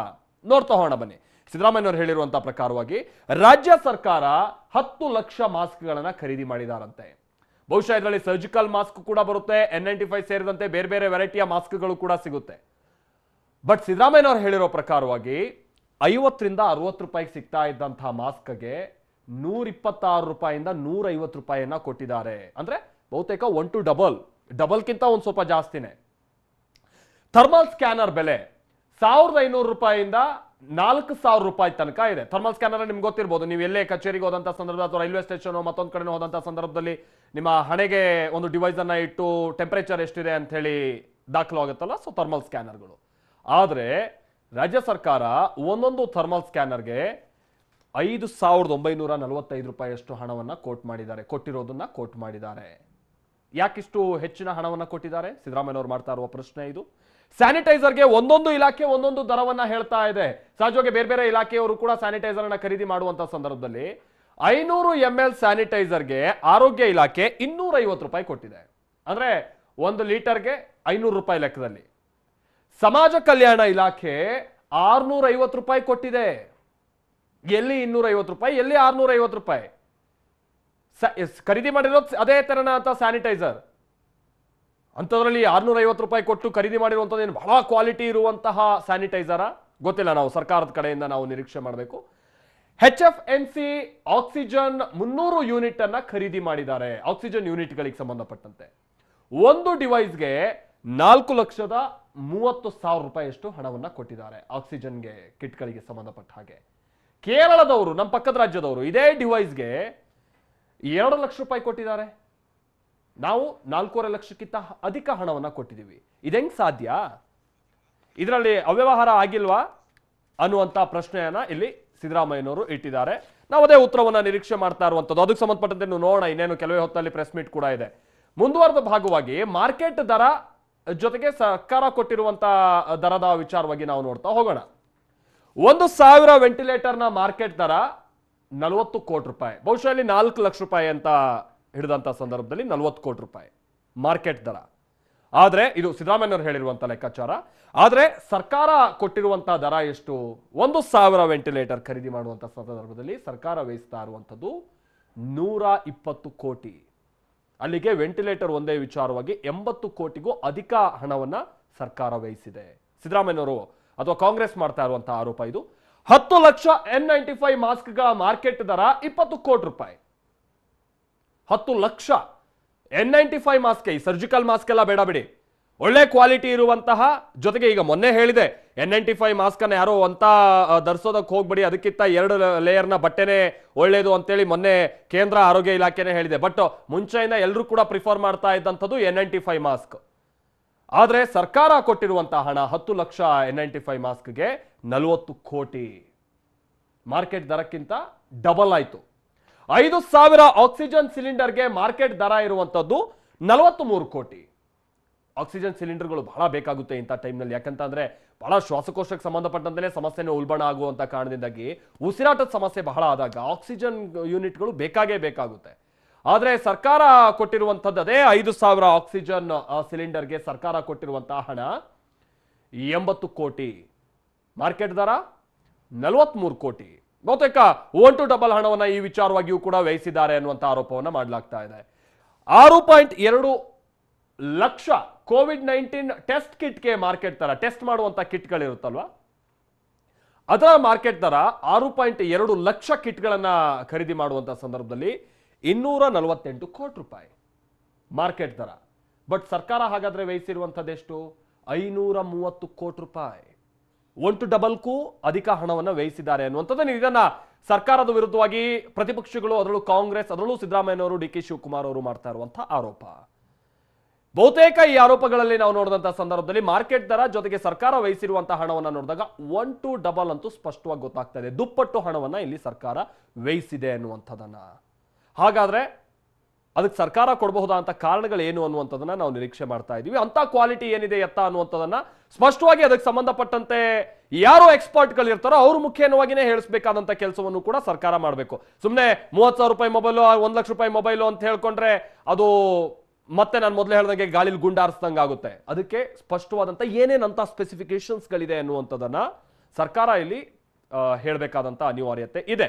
ಆಮೇಲೆ ಇನ್ನೊಂದು ವಿಚಾರ ಅಂತ ಅಂದ್ರೆ, ಮೊನ್ನೆ ಸರ್ಕಾರ ಇದೇ ತರಣ ಅಂತ ಆರೋಪಗಳಿಗೆ ಸಂಬಂಧಪಟ್ಟಂತೆ ಉತ್ತರ ಕೊಡುವಂತ ಸಂದರ್ಭದಲ್ಲಿ ಇಬ್ರು ಸಚಿವರುಗಳು ಅಥವಾ ಕೆಲ ಅಧಿಕಾರಿಗಳು ಆರೋಗ್ಯ ಇಲಾಖೆಗೆ ಸಂಬಂಧಪಟ್ಟಂತೆ ಎಲ್ಲ ಏನ್ ಹೇಳಿದ್ರು ಅಂತ ಅಂದ್ರೆ, ಪ್ರೊಡಕ್ಷನ್ ಜಾಸ್ತಿ ಇರುವಂತಹ ಸಂದರ್ಭದಲ್ಲಿ, ಬೈಯರ್ಸ್ಗಳು ಕಮ್ಮಿ ಇರುವಂತಹ ಸಂದರ್ಭದಲ್ಲಿ ನಮಗೆ, ಅಥವಾ ಡಿಮ್ಯಾಂಡ್ ಕಮ್ಮಿ ಇರುವಂತಹ ಸಂದರ್ಭದಲ್ಲಿ ನಮಗೆ ಕಡಿಮೆ ದರದಲ್ಲಿ ಸಿಗುತ್ತೆ, ನಾವು ಚರ್ಚೆ ಮಾಡ್ಬೋದು, ಚೌಕಾಸಿ ಮಾಡ್ಬೋದು. ಬಟ್ ಈಗ ಪ್ರೊಡಕ್ಷನ್ ಒಂದು ಹಂತದಲ್ಲಿದೆ, ಹೌದು, ಬಟ್ ಡಿಮ್ಯಾಂಡ್ ತುಂಬಾ ಇದೆ. ಈ ತರದ ಡಿಮ್ಯಾಂಡ್ ತುಂಬಾ ಇರುವಂತಹ ಸಂದರ್ಭದಲ್ಲಿ ನಾವು ಸಹಜವಾಗಿ ಅಧಿಕ ಹಣವನ್ನು ವ್ಯಯಿಸಬೇಕಾಗುತ್ತೆ ಅನ್ನುವಂಥದ್ದನ್ನ ಸರ್ಕಾರ ಹೇಳಿತ್ತು. ಹೌದು, ಒಪ್ಕೊಳ್ಳೋಣ, ಯಾವಾಗ ಡಿಮ್ಯಾಂಡ್ ಜಾಸ್ತಿ ಇದ್ದು ಮ್ಯಾನುಫ್ಯಾಕ್ಚರಿಂಗ್ ಅಥವಾ ಪ್ರೊಡಕ್ಷನ್ ಕಮ್ಮಿ ಇರುತ್ತೋ ಆಗ ಪ್ರೈಸ್ ಅನ್ನುವಂಥದ್ದು ಸಹಜವಾಗಿ ಹೆಚ್ಚಾಗುತ್ತೆ, ಹೌದು. ಆದ್ರೆ ಈ ಪಾರ್ಟಿನ 1 to ಡಬಲ್, ಯಾಕಂತಂದ್ರೆ ಇಲ್ಲಿ ಸರ್ಕಾರಕ್ಕೆ ಪ್ರತಿಪಕ್ಷ ಕೇಳ್ತಾ ಇರುವಂತ ದುಪ್ಪಟ್ಟು ಹಣ ಯಾಕೆ ಕೊಟ್ರಿ ಅಂತ ನಾವು ಕೂಡ ಗಮನಿಸಿದಾಗ, ಹೌದು, ದುಪ್ಪಟ್ಟು ಹಣ ಕೊಟ್ಟಿದೆ ಸರ್ಕಾರ. ಹೌದು, ಡಿಮ್ಯಾಂಡ್ ಜಾಸ್ತಿ ಇದ್ದಾಗ ಪ್ರೈಸ್ ಜಾಸ್ತಿ ಕೋಟ್ ಮಾಡಬೇಕಾಗುತ್ತೆ, ಎಕ್ಸಾಕ್ಟ್ಲಿ. ಬಟ್ 1 to ಡಬಲ್ ಅಷ್ಟು? ಈ ಪ್ರಶ್ನೆಗಳಿಗೆ ಈಗ ಸರ್ಕಾರ ಉತ್ತರ ಕೊಡಬೇಕಾಗಿದೆ. ಇದಕ್ಕೆ ಸಂಬಂಧಪಟ್ಟಂತೆ ಮತ್ತಷ್ಟು ಮಾಹಿತಿಯನ್ನು ನಾವು ನಿಮಗೆ ಕೊಡ್ತಾ ಹೋಗ್ತೀವಿ. ಮಾಡಿರುವಂತಹ ಆರೋಪಗಳಿಗೆ ಸಂಬಂಧಪಟ್ಟಂತೆ ನಾವು ಸರ್ಕಾರದ ಬಳಿ ಉತ್ತರ ಕೇಳುವಂತ ಪ್ರಯತ್ನವನ್ನ ಮಾಡ್ತಾ ಹೋಗೋಣ. ಡಿಪಾರ್ಟ್ಮೆಂಟ್ ವೈಸ್ ನಿಮಗೆ ಮಾಹಿತಿಯನ್ನ ಕೊಡ್ತಾ ಹೋಗ್ತೀವಿ. ಯಾವ್ಯಾವ ಇಲಾಖೆಗೆ ಸಂಬಂಧಪಟ್ಟಂತೆ ಇವರು ವಹಿಸಿರೋದು ಎಷ್ಟು, ಆಕ್ಚುಯಲ್ ಆದಂತ ಮಾರ್ಕೆಟ್ ದರ ಏನಿದೆ ಅನ್ನುವಂಥದ್ದನ್ನ ಕಾಂಗ್ರೆಸ್ ಹೇಳ್ತಾ ಇದೆ ಅಂತ. ಇಲ್ಲಿ ಪ್ರತಿಪಕ್ಷಗಳು ಸರ್ಕಾರಕ್ಕೆ ಕೇಳ್ತಾ ಇರುವಂತಹ ಪ್ರಶ್ನೆಗಳೇನು, ಈ ಹಿಂದೆ ಸರ್ಕಾರ ಕೋಟ್ ಮಾಡಿದಂತಹ ಪ್ರೈಸ್ ಏನು, ಅನುಮಾನ ಕಾರಣ ಆಗ್ತಾ ಇರುವಂತ ಯಾವ್ದಾದ್ರು ಅಂಶಗಳು ಇದೆಯಾ, ಸರ್ಕಾರ ಯಾವ ತರನಾಗಿ ಈಗ ಉತ್ತರ ಕೊಡಬೇಕಾದಂತ ಅನಿವಾರ್ಯತೆ, ಇದ್ರ ಬಗ್ಗೆ ನಾವು ಗಮನ ಕೊಡ್ತಾ ಇದ್ವಿ. ಕೊರೋನಾದಂತ ಕಷ್ಟ ಕಾಲದಲ್ಲೂ ಕೂಡ ಸರ್ಕಾರ ಏನಾದ್ರು ಕೊಳ್ಳೆ ಹೊಡಿತಾ, ಮೆಡಿಕಲ್ ಕಿಟ್ ಖರೀದಿಯಲ್ಲಿ ಸರ್ಕಾರದ ವಿರುದ್ಧ ಆರೋಪಗಳ ಸುರಿಮಳೆ ಮಾಡಲಾಗ್ತಾ ಇದೆ.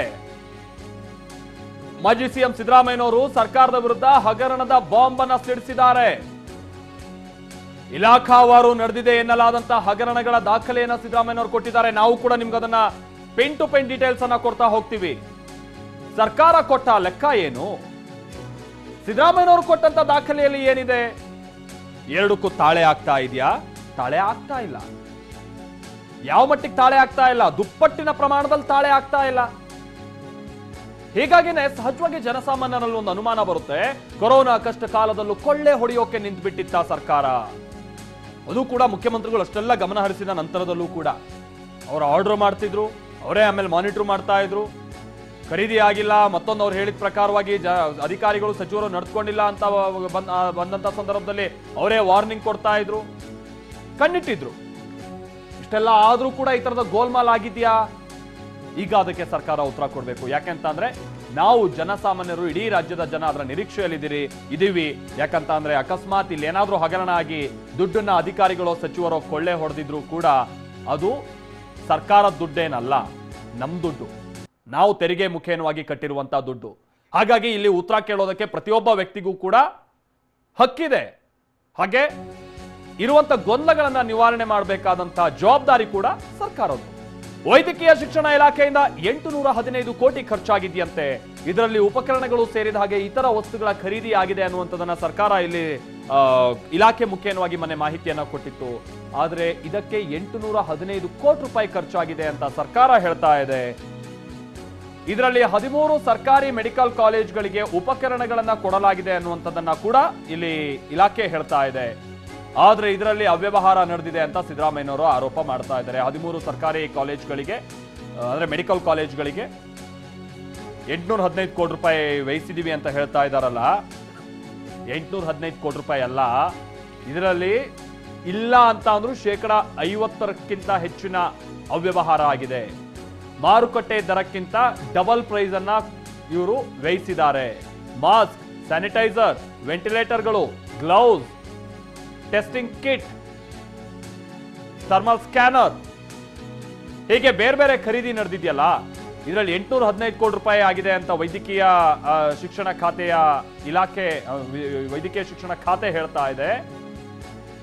ಇಲಾಖೆಗೆ ಸಂಬಂಧಪಟ್ಟಂತೆ ನಮಗೆ ಲೆಕ್ಕ ಸಿಗ್ತಾ ಇದೆ. ಬಟ್ ಆಗಿರೋದಷ್ಟಲ್ಲ, ಅದರಲ್ಲಿ 50% ಕೂಡ ಆಗಿಲ್ಲ. ಇವರು ಸುಳ್ಳು ಲೆಕ್ಕ ಕೊಡ್ತಾ ಇದ್ದಾರೆ ಅಂತ ಸಿದ್ದರಾಮಯ್ಯನವರು ಇವತ್ತು ಆರೋಪವನ್ನ ಮಾಡಿದ್ದಾರೆ.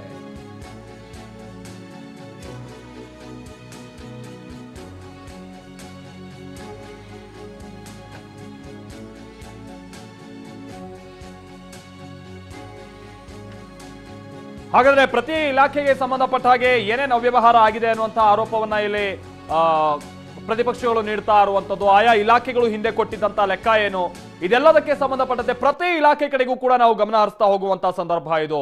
ಮೊದಲಿಗೆ ವೈದ್ಯಕೀಯ ಶಿಕ್ಷಣ ಇಲಾಖೆಗೆ ಸಂಬಂಧಪಟ್ಟಂತೆ ನಮ್ಮ ಪ್ರತಿನಿಧಿ ಪ್ರಸನ್ನ ನಮ್ಮ ಜೊತೆಗೆ ಜಾಯ್ನ್ ಆಗ್ತಾ ಇದ್ದಾರೆ ಮಾಹಿತಿಯನ್ನು ಕೊಡುವಂತ ನಿಟ್ಟಿನಲ್ಲಿ. ಪ್ರಸನ್ನ, ಅಂದ್ಕೊಂಡಂತಾಗಿದ್ರೆ 815 ಕೋಟಿ ರೂಪಾಯಿಯಷ್ಟು ಸರ್ಕಾರ ವ್ಯಯಿಸಿದೆ ವೈದ್ಯಕೀಯ ಶಿಕ್ಷಣ ಇಲಾಖೆ ಮುಖೇನವಾಗಿ ಅಂತ ನಾವು ಅಂದ್ಕೊಂಡಿದ್ವಿ. ಆ ಮುಖೇನವಾಗಿನೇ ಬಹಳ ಉಪಕರಣಗಳ ಖರೀದಿ ಆಗಿದೆ ಅಂತಾನೂ ಕೂಡ ನಾವು ಅಂದ್ಕೊಂಡಿದ್ವಿ. ಆದ್ರೆ ಸಿದ್ದರಾಮಯ್ಯನವರು ಮಾಡ್ತಾ ಇರುವಂತಹ ಆರೋಪನೇ ಬೇರೆ. ಕನಿಷ್ಠ 50% ಇದರಲ್ಲಿ ಅವ್ಯವಹಾರ ಆಗಿದೆ ಅನ್ನುವಂಥದ್ದನ್ನ ಹೇಳ್ತಾ ಇದ್ದಾರೆ. ಮೊನ್ನೆ ಇದೇ ರೀತಿಯಂತ ಅನುಮಾನ ಬಂದಾಗ ಸರ್ಕಾರ ಏನ್ ಹೇಳಿತ್ತು ಅಂತ ಅಂದ್ರೆ, ಪ್ರತಿಯೊಂದು ಕ್ವಾಲಿಟಿ ಪ್ರಾಡಕ್ಟ್ ಅನ್ನ ನಾವು ಖರೀದಿ ಮಾಡುವಂತ ಸಂದರ್ಭದಲ್ಲಿ ಆಯಾ ಗುಣಮಟ್ಟಕ್ಕೆ ತಕ್ಕಂಗೆ ನಾವು ಬೆಲೆಯನ್ನ ಕೊಡಬೇಕಾಗುತ್ತೆ ಅಂತ ಹೇಳಿದ್ರು. ಹೌದಾ? ಆ ತರದ ಗುಣಮಟ್ಟಕ್ಕೆ ತಕ್ಕಂಗೆ ಬೆಲೆಯನ್ನ ಕೊಟ್ಟರು ಕೂಡ 1 to double ಆಗುತ್ತಾ ಪ್ರಸನ್ನ? ಏನ್ ಕತೆ? ಈಗ ಸರ್ಕಾರದ ಕಡೆಯಿಂದ ನಾವು ಯಾವ್ಯಾವ ತರ ಅಂತ ಉತ್ತರಗಳನ್ನ ನಿರೀಕ್ಷೆ ಮಾಡಬೇಕಾಗುತ್ತೆ ಪ್ರಸನ್ನ?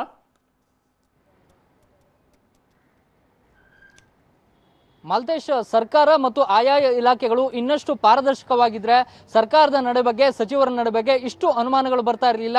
ವಿರೋಧ ಪಕ್ಷವಾದಂಥ ಕಾಂಗ್ರೆಸ್ ಕೂಡ ಇಷ್ಟು ಆರೋಪಗಳನ್ನ ಮಾಡ್ತಾ ಇರಲಿಲ್ಲ. ಇಲಾಖಾವಾರು ದಾಖಲೆಗಳನ್ನ ಸಂಗ್ರಹ ಮಾಡಿರುವಂತಹ ಕಾಂಗ್ರೆಸ್ ನಾಯಕರು, ಅದರಲ್ಲೂ ಪ್ರಮುಖವಾಗಿ ಸಿದ್ದರಾಮಯ್ಯನವರು ಪ್ರತಿ ಇಲಾಖೆಯ ವಿವರಗಳನ್ನು ಕೂಡ ಕೊಡ್ತಾ ಹೋಗ್ತಿದ್ದಾರೆ.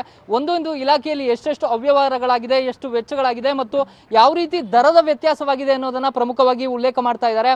ವೈದ್ಯಕೀಯ ಶಿಕ್ಷಣ ಇಲಾಖೆಯಲ್ಲಿ ಅವ್ಯವಹಾರ ಆಗಿತ್ತು ಅಂತ ಕಳೆದ ಬಾರಿ ಸಿದ್ದರಾಮಯ್ಯ ಆರೋಪ ಮಾಡಿದಾಗ ವೈದ್ಯಕೀಯ ಶಿಕ್ಷಣ ಸಚಿವ ಸುಧಾಕರ್ ಅವರು ಒಂದು ಸ್ಪಷ್ಟನೆಯನ್ನು ಕೊಟ್ಟಿದ್ರು. ಇಲಾಖೆಯಿಂದ ಕೇವಲ 33 ಕೋಟಿ ರೂಪಾಯಿ ಮಾತ್ರ ನಾವು ವೆಚ್ಚವನ್ನ ಮಾಡಿದೀವಿ ಅನ್ನುವಂತ ಮಾತನ್ನ ಹೇಳಿದ್ರು. ಆದ್ರೆ ಇವತ್ತು ಸಿದ್ದರಾಮಯ್ಯನವರು ಬಿಡುಗಡೆ ಮಾಡಿರುವಂತಹ ದಾಖಲೆಗಳನ್ನ ಗಮನಿಸಿದ್ರೆ ಬರೋಬ್ಬರಿ 815 ಕೋಟಿಗಿಂತಲೂ ಹೆಚ್ಚು ಮೊತ್ತದ ಅನುಮೋದನೆಯನ್ನ ಆರ್ಥಿಕ ಇಲಾಖೆಯಿಂದ ಪಡೆದುಕೊಂಡು ಬಿಡುಗಡೆಯನ್ನ ಮಾಡಿರುವಂತದ್ದು ಸ್ಪಷ್ಟವಾಗಿ ಗೊತ್ತಾಗ್ತಾ ಇದೆ. ಮತ್ತು ಈ ಒಂದು ದರ ಏನಿದೆ 815 ಕೋಟಿ ಏನಿದೆ, ಇದು 17 ಸರ್ಕಾರಿ ಮೆಡಿಕಲ್ ಕಾಲೇಜುಗಳಿಗೆ, 4 ಸೂಪರ್ ಸ್ಪೆಷಾಲಿಟಿ ಆಸ್ಪತ್ರೆಗಳಿಗೆ ಅನುದಾನವನ್ನು ನೀಡಲಾಗಿದೆ. ಇಲ್ಲಿ ನಡೆದಿರುವಂತಹ ಖರೀದಿ ಪ್ರಕ್ರಿಯೆ ಏನಿದೆ, ಇದು ಸಾಕಷ್ಟು ಅನುಮಾನವನ್ನ ಮೂಡಿಸ್ತಾ ಇದೆ. ಒಂದೊಂದು ವೆಂಟಿಲೇಟರ್ ಖರೀದಿಯಲ್ಲೂ ಕೂಡ ಬೇರೆ ಬೇರೆ ರೀತಿಯ ದರವನ್ನ ನಿಗದಿ ಮಾಡಿದ್ದಾರೆ. ಕೇವಲ 2-3 ದಿನಗಳ ವ್ಯತ್ಯಾಸದಲ್ಲಿ ಇಡೀ ದರವೇ ಸಂಪೂರ್ಣವಾಗಿ ಬದಲಾವಣೆ ಆಗಿರುವಂತದ್ದನ್ನ ಗಮನಿಸಬಹುದು. ಈಗ ಇಲ್ಲಿ ಸಿದ್ದರಾಮಯ್ಯನವರು ಕೊಟ್ಟಿರುವಂತಹ ದಾಖಲೆಯಲ್ಲಿ ವೆಂಟಿಲೇಟರ್ ಖರೀದಿಯಲ್ಲಿಯೇ ಮಾರ್ಚ್ 22ನೇ ತಾರೀಕಿನಂದು 5 ಲಕ್ಷ ರೂಪಾಯಿ 60,000 ರೂಪಾಯಿಯನ್ನ ಒಂದು ನಿಗದಿ ಮಾಡ್ತಾರೆ. 5,60,000 ರೂಪಾಯಿ ಒಂದು ವೆಂಟಿಲೇಟರ್ಗೆ ಅಂತ ನಿಗದಿಯನ್ನ ಮಾಡ್ತಾರೆ. ಅದೇ ದರ 2 ದಿನಕ್ಕೆ ಸಂಪೂರ್ಣವಾಗಿ ಬದಲಾಗುತ್ತೆ. ಅದೇ ಮಾರ್ಚ್ 24ನೇ ತಾರೀಕಿನಂದು 18 ಲಕ್ಷ ರೂಪಾಯಿನ ಕೊಟ್ಟು ಮತ್ತೆ ಅದೇ ವೆಂಟಿಲೇಟರ್ನ ಖರೀದಿ ಮಾಡ್ತಾರೆ. ಹಾಗಿದ್ರೆ ಈ ರೀತಿಯ ದರ ವ್ಯತ್ಯಾಸ ಯಾಕೆ ಅನ್ನುವಂತ ಪ್ರಶ್ನೆಯನ್ನ ಸಿದ್ದರಾಮಯ್ಯನವರು ಎತ್ತಾರೆ. ಹಾಗಿದ್ರೆ 18 ಲಕ್ಷ ಕೊಟ್ಟಂತ ವೆಂಟಿಲೇಟರ್ ಮತ್ತೆ 3-4 ದಿನಕ್ಕೆ ದರ ಬದಲಾವಣೆ ಆಗುತ್ತೆ. ಆ 18 ಲಕ್ಷದ ವೆಂಟಿಲೇಟರ್ನ ಮತ್ತೆ 12 ಲಕ್ಷ ಕೊಟ್ಟು ಖರೀದಿ ಮಾಡ್ತಾರೆ. ಮತ್ತೆ 66 ವೆಂಟಿಲೇಟರ್ಗಳಿಗೆ 12 ಲಕ್ಷದ ಬದಲು 13 ಲಕ್ಷವನ್ನ ಕೊಡ್ತಾರೆ. ಇದೇ ಹೋಗ್ತಾ ಹೋಗ್ತಾ ದರದ ವ್ಯತ್ಯಾಸವನ್ನ ಕಂಡು ಬರ್ತಾ ಇದೆ. ಕೊಟ್ಟಿರುವಂತಹ ದಾಖಲೆಯಲ್ಲಿ ಒಂದು ಕಡೆ 11 ಲಕ್ಷ ನಮೂದಾಗುತ್ತೆ, ಇನ್ನೊಂದು ಕಡೆ 12 ಲಕ್ಷ ಆಗುತ್ತೆ, ಮತ್ತೊಂದು ಕಡೆ 13 ಲಕ್ಷ ಆಗುತ್ತೆ, ಇನ್ನೊಂದು ಕಡೆ 18 ಲಕ್ಷ ಆಗುತ್ತೆ, ಮತ್ತೊಂದು ಪ್ರೀವಿಯಸ್ ಡಾಕ್ಯುಮೆಂಟೇಶನ್ ಅಲ್ಲಿ ಕೇವಲ 5 ಲಕ್ಷ ಅಂತ ನಮೂದನ್ನ ಮಾಡ್ತಾರೆ. ಈ ರೀತಿಯ ವ್ಯತ್ಯಾಸ ಯಾಕೆ ಅನ್ನುವಂತಹ ಪ್ರಶ್ನೆಯನ್ನ ಇದೀಗ ಸಿದ್ದರಾಮಯ್ಯನವರು ಎತ್ತುತ್ತಾ ಇದ್ದಾರೆ. ಆ ಮೂಲಕ ಇಡೀ ರಾಜ್ಯದಾದ್ಯಂತವೂ ಕೂಡ ವೈದ್ಯಕೀಯ ಶಿಕ್ಷಣ ಇಲಾಖೆಯಲ್ಲಿ ಕೇವಲ ವೆಂಟಿಲೇಟರ್ಗಳ ಖರೀದಿ ಮಾತ್ರ ನಡೆದಿಲ್ಲ, ಮಾಸ್ಕ್ಗಳ ಖರೀದಿಯಾಗಿದೆ, ಸ್ಯಾನಿಟೈಸರ್ ಪರ್ಚೇಸ್ ಮಾಡಲಾಗಿದೆ, PPE ಕಿಟ್ಗಳನ್ನ ಖರೀದಿ ಮಾಡಲಾಗಿದೆ. ಈ ಎಲ್ಲ ಖರೀದಿಯಲ್ಲೂ ಕೂಡ ಸಾಕಷ್ಟು ಅಕ್ರಮ ನಡೆದಿದೆ. ಮಾರುಕಟ್ಟೆ ದರಕ್ಕಿಂತ ಬೇರೆ ಬೇರೆ ರೀತಿಯ ದರವನ್ನು ಕೊಟ್ಟು ಇದನ್ನು ಖರೀದಿ ಮಾಡಲಾಗಿದೆ ಅನ್ನುವಂಥ ಆರೋಪವನ್ನು ಮಾಡ್ತಾ ಇದ್ದಾರೆ. ಅಕಸ್ಮಾತ್ ಸಚಿವರೇನಾದರೂ ಈ ಬಗ್ಗೆ ಸ್ಪಷ್ಟವಾದಂಥ ಉಲ್ಲೇಖವನ್ನು ಮಾಡಿದ್ರೆ 815 ಕೋಟಿ ಎಲ್ಲಿ ಬಿಡುಗಡೆಯಾಗಿದೆ, ಎಲ್ಲಿ ಖರ್ಚಾಗಿದೆ ಅನ್ನುವಂಥ ಒಂದು ದಾಖಲೆಗಳನ್ನ ಪೂರಕವಾಗಿ ಬಿಡುಗಡೆ ಮಾಡಿದ್ರೆ ಇಷ್ಟು ಅನುಮಾನಗಳು ಮೂಡ್ತಾ ಇರಲಿಲ್ಲ. ಆದ್ರೆ ಸರ್ಕಾರ ಹೇಳ್ತಾ ಇರುವಂತ ಮತ್ತು ಸಚಿವರು ಕೊಡ್ತಾ ಇರುವಂತಹ ಹೇಳಿಕೆಗಳಿಗೂ ಸಿಗ್ತಾ ಇರುವಂತಹ ದಾಖಲೆಗಳಿಗೂ ಪ್ರತಿಪಕ್ಷದ ನಾಯಕರು ಬಿಡುಗಡೆ ಮಾಡ್ತಾ ಇರುವಂತಹ ದಾಖಲೆಗಳಿಗೂ ಅಜಗಜಾಂತರ ವ್ಯತ್ಯಾಸ ಇರುವಂತದ್ದೇ ಈ ಎಲ್ಲ ಅನುಮಾನಗಳು ಮತ್ತಷ್ಟು ಪುಷ್ಟಿ ಕೊಡೋ ರೀತಿಯಲ್ಲಿ ಮಾಡಿದೆ. ಮಾರುಕಟ್ಟೆ ದರ ಇರಬಹುದು ಅಥವಾ ಸಪ್ಲೈ ಡಿಮ್ಯಾಂಡ್ ರೇಟ್ ಮೇಲೆ ನಾವು ಇದನ್ನು ಗಮನಿಸ್ತಾ ಹೋದ್ರೆ ಆ ಸಂದರ್ಭದಲ್ಲಿ ಆ ಪರಿಸ್ಥಿತಿಯಲ್ಲಿ ಹೀಗಿದ್ರೂ ಕೂಡ ದರ ಯಾಕೆ ಇಷ್ಟು ಮಟ್ಟಿಗೆ ವ್ಯತ್ಯಾಸ ಆಯಿತು, ಕೇವಲ 2 ದಿನಕ್ಕೆ ಒಂದು 13 ಲಕ್ಷಗಳ ವ್ಯತ್ಯಾಸ ಯಾಕೆ ಕಂಡು ಬರುತ್ತೆ ಅನ್ನೋದಕ್ಕೆ ಇಲಾಖೆಯ ಸಚಿವರೇ ಉತ್ತರ ಕೊಡಬೇಕು, ಅಧಿಕಾರಿಗಳೇ ಉತ್ತರ ಕೊಡಬೇಕು. ಒಂದು ಮಾರ್ಚ್ 22ಕ್ಕೆ ಒಂದು ದರ, ಮಾರ್ಚ್ 24ಕ್ಕೆ ಇನ್ನೊಂದು ದರ, ಯಾಕೆ ಈ ರೀತಿಯ ವ್ಯತ್ಯಾಸ ಆಯಿತು ಅನ್ನೋದಕ್ಕೆ ಸರ್ಕಾರದಿಂದ ಸ್ಪಷ್ಟವಾದಂತ ಉತ್ತರ ಬೇಕಿದೆ. ಮಾಲ್ತೇಶ್, ಕರೆಕ್ಟ್ ಪ್ರಸನ್ನ, ನಾವು ಇದೇ ಈಗ ನೀವು ಹೇಳ್ತಾ ಇರುವಂತ ವೈದ್ಯಕೀಯ ಇಲಾಖೆಗೆ ಸಂಬಂಧಪಟ್ಟಂಗೆನೆ ಸಚಿವರು ಬಹುಶಃ ಟ್ವೀಟ್ ಮಾಡಿದ್ದಾರೆ. ನಾನೊಬ್ಬನೇ ಬಲ್ಲವನು, ನಾನೊಬ್ಬನೇ ಸತ್ಯವಂತ ಅಂತ ಯಾರಾದ್ರೂ ತಿಳ್ಕೊಂಡ್ಬಿಟ್ರೆ ಅದ ನಂತರದಲ್ಲಿ ಎಲ್ಲವೂ ಕೂಡ ಅವರೇ ಕೀಳಾಗಿ ಹೋಗ್ಬಿಡ್ತಾರೆ. ಕೇಳಕ್ಕೆಲ್ಲ ತುಂಬಾ ಚೆನ್ನಾಗಿದೆ, ಎಮೋಷನಲಿನೂ ಕೂಡ ಜನ ಭಾವನಾತ್ಮಕವಾಗಿ ಹೌದಪ್ಪ ಸಚಿವರು ಹೇಳ್ತಾ ಇರುವಂತಹ ಸಮಂಜಸವಾದಂತ ಉತ್ತರ ಇದಿರ್ಬೋದು ಅಂತ ಅಂದ್ಕೊಳ್ಬಹುದು. ಬಟ್ ನಾವಿಲ್ಲಿ ನಿರೀಕ್ಷೆ ಮಾಡ್ತಾ ಇರುವಂತದ್ದು ಲೆಕ್ಕ ಕೊಟ್ಟಿರುವಂತಹ ಖರ್ಚಿಗೆ ಲೆಕ್ಕ ಕೊಡಿ ಅಂತ ವಿಪಕ್ಷಗಳು ಕೇಳ್ತಾ ಇರುವಂತಹ ರೀತಿಯಾಗಿ. ಬಹುಶಃ ಇಲ್ಲಿ ಸರ್ಕಾರಕ್ಕೆ ಅಕಸ್ಮಾತ್ ಏನಾದ್ರೂ ಅವ್ಯವಹಾರ ಆಗಿದ್ರೂ ಕೂಡ ಸುಲಭವಾಗಿ ಜಾರ್ಕೊಳ್ಳೋಕೆ ಅವಕಾಶಗಳು ಏನಿದೆ ಅಂತಂದ್ರೆ ಕ್ವಾಲಿಟಿ ವಿಚಾರವಾಗಿ ಪ್ರಸ್ತಾಪ ಮಾಡಬಹುದು. ಅವರು 50 ರೂಪಾಯಿಗೂ ಇದೇ ಮಾಸ್ಕ್ ಸಿಗ್ತಾ ಇತ್ತು, 150 ರೂಪಾಯಿಗೂ ಸಿಗ್ತಾ ಇತ್ತು, ನಾವು 150 ರೂಪಾಯಿ ಕೊಟ್ಟು ಕ್ವಾಲಿಟಿ ಮಾಸ್ಕ್ ಅನ್ನ ತೆಗೆದುಕೊಂಡಿದ್ದೀವಿ ಅಂತ. ವೆಂಟಿಲೇಟರ್ ವಿಚಾರವಾಗಿಯೂ ಹಾಗೆ, ಥರ್ಮಲ್ ಸ್ಕ್ಯಾನರ್ಗಳ ವಿಚಾರವಾಗಿಯೂ ಹಾಗೆ, ಗ್ಲೌಸ್ PPE ಕಿಟ್ ಯಾವ ವಿಚಾರವಾಗಿಯೂ ಕೂಡ ಹಾಗೆ ಕ್ವಾಲಿಟಿ ವಿಚಾರವಾಗಿ ಹೇಳಿ ತಪ್ಪಿಸ್ಕೊಳ್ಬಹುದು. ಬಟ್ ಇವತ್ತು ಸರ್ಕಾರ ಕೊಡುವಂತ ಉತ್ತರ ಎಲ್ಲ ಗೊಂದಲಗಳಿಗೂ ತೆರೆ ಎಳೆಯುವಂತಿರ್ಬೇಕು. ಹಾಗಾಗಿನೇ ಬಹುಶಃ ನಾವು ಇಂಥ ಟೈಮ್ನಲ್ಲಿ ಖರೀದಿ ಮಾಡುವಂತ ಸಂದರ್ಭದಲ್ಲಿ ತಜ್ಞರು ಯಾರಿದ್ರು, ಅವ್ರಿಗೆ ಸಲಹೆ ಕೊಟ್ಟಿದ್ಯಾರು ಅಂತ ತಜ್ಞರ ಮುಖೇನವಾಗಿನೇ ನಾವು ಇವತ್ತು ಉತ್ತರಗಳನ್ನ ಕೂಡ ನಿರೀಕ್ಷೆ ಮಾಡಬೇಕಾಗುತ್ತೆ ಅಲ್ವಾ ಪ್ರಸನ್ನ? ಯಾಕಂದ್ರೆ ಇಲ್ಲಿ ಮತ್ತೆ ಗಾಳಿಲ್ ಗುಂಡೊಡೆಯೋ ಕೆಲಸವನ್ನ ಸರ್ಕಾರ ಮಾಡಬಾರ್ದು. ಏನ್ ಕ್ವಾಲಿಟಿ, ಅಂತಹ ದುಪ್ಪಟ್ಟು ಹಣವನ್ನ ಕೊಟ್ಟು ಖರೀದಿಸುವಂತ ಉಪಕರಣ ಅಥವಾ ಅದರಲ್ಲಿರುವಂತಹ ಗುಣಲಕ್ಷಣಗಳು ಮತ್ತೊಂದು ಏನು, ಇದನ್ನು ನಮಗೆ ತಿಳಿಸಬೇಕಾದಂತದನ್ನ ತಜ್ಞರ ಮುಖೇನವಾಗಿನೇ ಮಾಡಬೇಕಾಗುತ್ತೆ ಇವತ್ತಿನ ಪ್ರೆಸ್ ಮೀಟ್ ನಲ್ಲಿ ಪ್ರಸನ್ನ.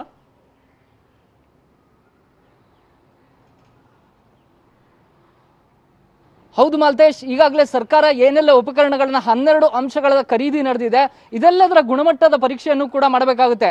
ಇಲ್ಲಿ ಒಂದು ಅನುಮಾನ ಮತ್ತಷ್ಟು ಮೂಡೋದಕ್ಕೆ ಕಾರಣ ಆಹಾರ ಭದ್ರತೆ ಮತ್ತು ಗುಣಮಟ್ಟ ಪ್ರಾಧಿಕಾರದ ಆಯುಕ್ತರೇ ಈ ಒಂದು ವೆಂಟಿಲೇಟರ್ಗಳ ಕ್ವಾಲಿಟಿ ಸರಿ ಇಲ್ಲ ಅನ್ನುವಂತಹ ಒಂದು ಪತ್ರವನ್ನ ವೆಂಟಿಲೇಟರ್ ಪೂರೈಸಿದ ಕಂಪನಿಗಳಿಗೆ ನೀಡ್ತಾರೆ. ಇದರ ಜೊತೆಗೆ ಬಿಜೆಪಿಯ ಮಾಜಿ ಶಾಸಕ ಸಾರ್ವಭೌಮ ಬಗ್ಲಿ ಅವರು ಕೂಡ ಲೋಕಾಯುಕ್ತಕ್ಕೆ ಒಂದಷ್ಟು ದಾಖಲೆಗಳನ್ನ ಕೊಡ್ತಾರೆ. ಏನು ರಾಜ್ಯಕ್ಕೆ ನಾವು ಇಷ್ಟೆಲ್ಲ 5 ರಿಂದ 18 ಲಕ್ಷ ತನಕ ಹಣವನ್ನ ಕೊಟ್ಟು ಖರೀದಿ ಮಾಡಿರುವಂತಹ ವೆಂಟಿಲೇಟರ್ಗಳು ಏನಿದಾವೆ, ಈ ವೆಂಟಿಲೇಟರ್ಗಳು ಬಳಸಿ ಬಿಸಾಡುವಂತಹ ವೆಂಟಿಲೇಟರ್ಗಳು, ಈಗಾಗಲೇ ಬಳಕೆ ಆಗಿರುವಂತಹ ವೆಂಟಿಲೇಟರ್ಗಳು, ಒಂದು ರೀತಿಯಲ್ಲಿ ಟ್ಯಾಂಪರ್ಡ್ ಆಗಿರುವಂತಹ ವೆಂಟಿಲೇಟರ್ಗಳನ್ನ ಸರ್ಕಾರಕ್ಕೆ ಪೂರೈಕೆ ಮಾಡಲಾಗಿದೆ.